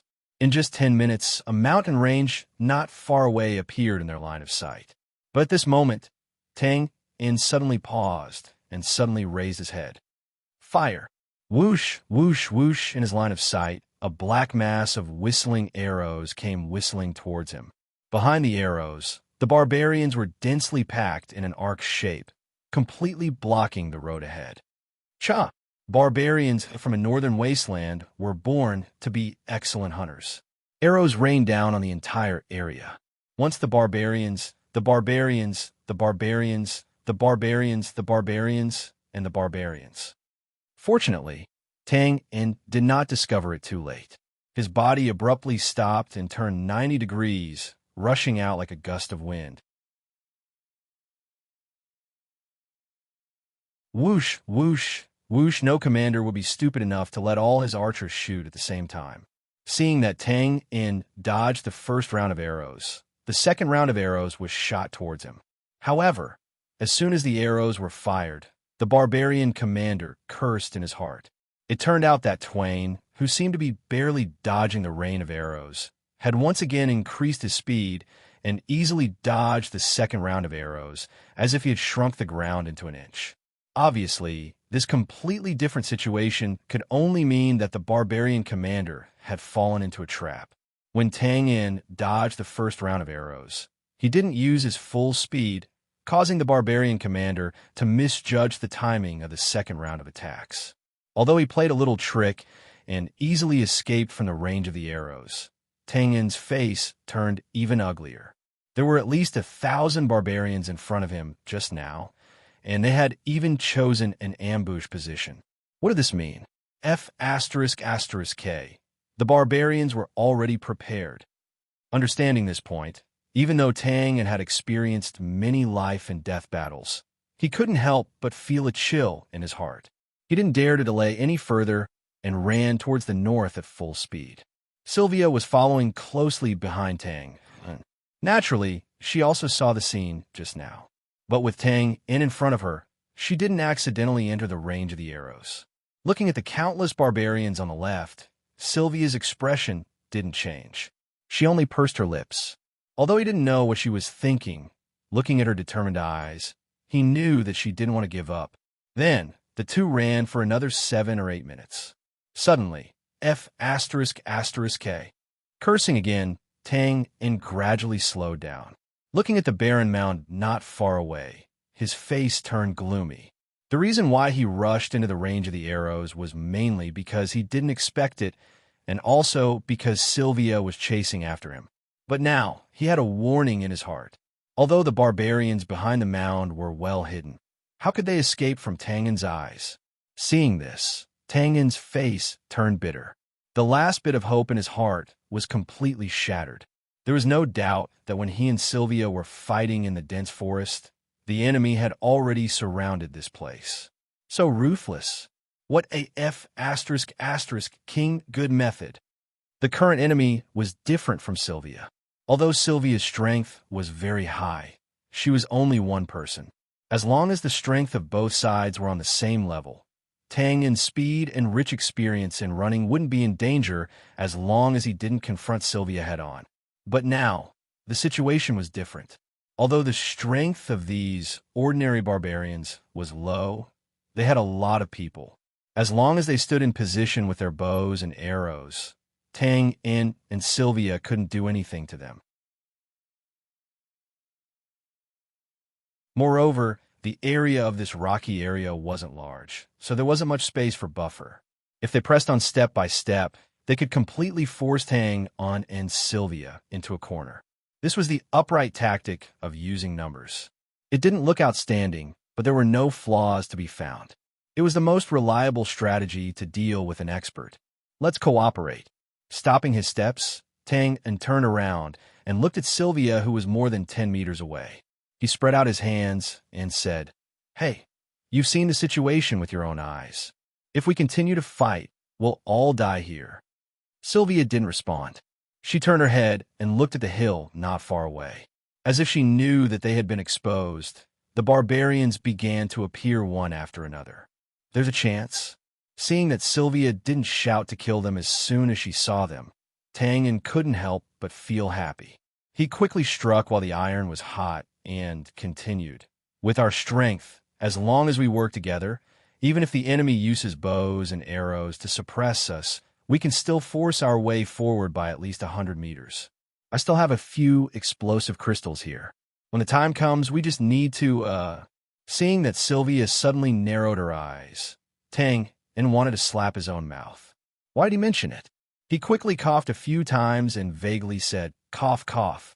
As long as we throw it over, we can cause chaos among the enemy and break the arrows. What do you think?" After he finished speaking, Tangen stared at every single expression on Sylvia's face.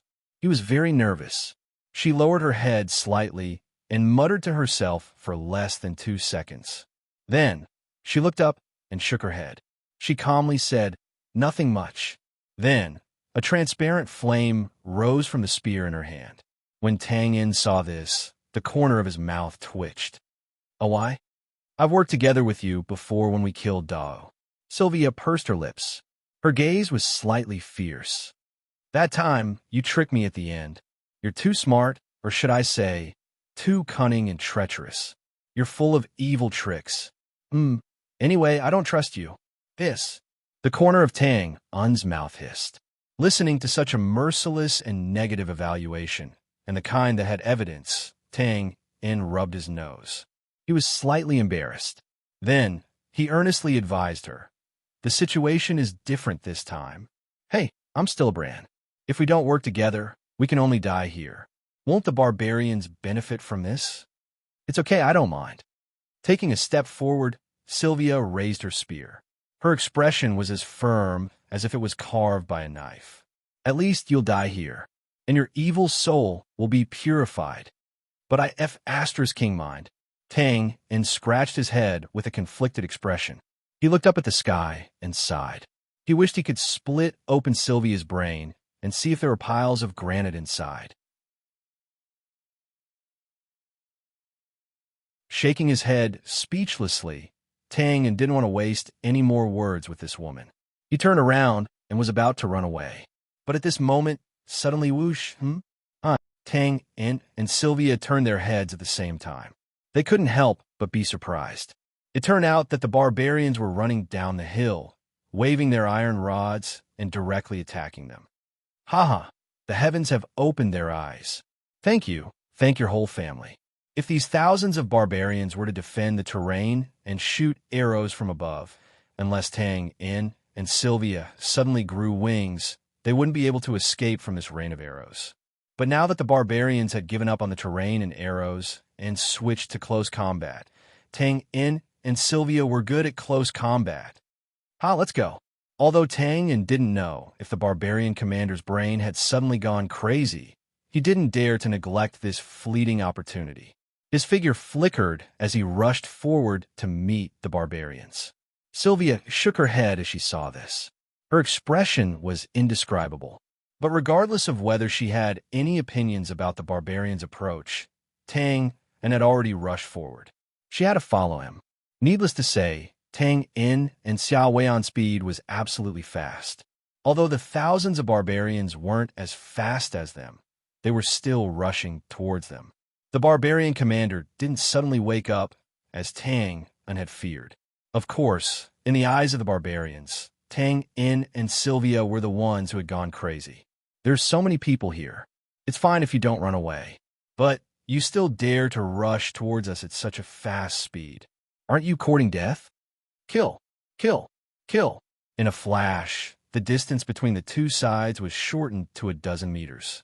At this time, the barbarians suddenly burst into earth-shattering battle cries. In order to show their sincerity, most of the barbarians shouted in the brand's language. They were full of murderous aura and astonishing power. But at this time, the barbarians in the front row suddenly saw the brand in front of them. The corners of the young man's mouth cracked open, revealing a big smile. Then, he waved his hand, and a few red shadows swept past their line of sight and fell behind them. Before they could understand what was going on, whooshing sound could be heard, and several pellets that had been launched later hit the red shadows with great precision. After doing all this, the brand youth suddenly lay flat on the ground and covered his ears. The barbarians in the front row looked at each other as they charged forward. What kind of situation was this? Boom, boom, boom. Flames flashed and waves of air surged. In an instant, the barbarians felt as if their vision had gone dark. They felt as if a sudden clap of thunder had exploded in their heads, and a buzzing sound could be heard. As for the barbarians who were closer to them, they looked as if they had been hit by a sledgehammer. They looked like wheat during the autumn harvest. They were neatly cut down to the ground. It was a spectacular sight. However, although the scene was grand, only a few people actually died. Under the control of Tang In, the exploding crystals exploded above the heads of the barbarians instead of falling into the crowd. In this way, most of the explosive crystal's power was spread out in the air, and naturally, there wouldn't be a brutal scene of broken limbs flying everywhere. However, it was also because of this that the circular wave of air swept over a large area and caused the barbarians to temporarily lose their ability to fight. It's done. Seeing the expected scene, Tang In hammered the ground and was about to stand up with a laugh. However, his body suddenly stopped, and he rolled on the ground in an extremely embarrassing manner. Puff, puff, puff. The soil was sent flying, and the shadows of the spears were everywhere. They brushed past Tang In's body and pierced into the ground. After rolling a few meters away, Tang In raised his head and saw a flaming spear coming at his head. He quivered again and heavily hit the ground. His body instantly jumped out like a cheetah. Boom, damn it. Feeling the pain from being hit by the gravel on his back, Twain could not help but curse in anger. He turned over and roared, "You F***king bastard. I'm willing to sacrifice myself for the safety of both of us, but you didn't forget to stab me in the back." Needless to say, the one who took the opportunity to attack was Sylvia. It had to be said that during this long pursuit, Sylvia had also learned some things. If it was in the past, she wouldn't necessarily kill someone who had their back facing her, even if it was an enemy. But now, her attack was very smooth, and she had the style of Tang In when he was down. After cursing, Tang In naturally didn't have time to tangle with Sylvia. Taking advantage of the fact that the barbarians were either rolling on the ground with their hands on their heads or standing in a daze, Tang In quickly rushed forward. He moved through the crowd like a ghost. In this situation, even Sylvia, who was chasing closely behind, didn't have the opportunity to attack. If she used her light wings, Her speed in a straight line was slightly faster than Tang's. However, if it was about stopping and changing directions, Tang would be much faster than her. This was one of the important reasons why Tang was able to escape until now.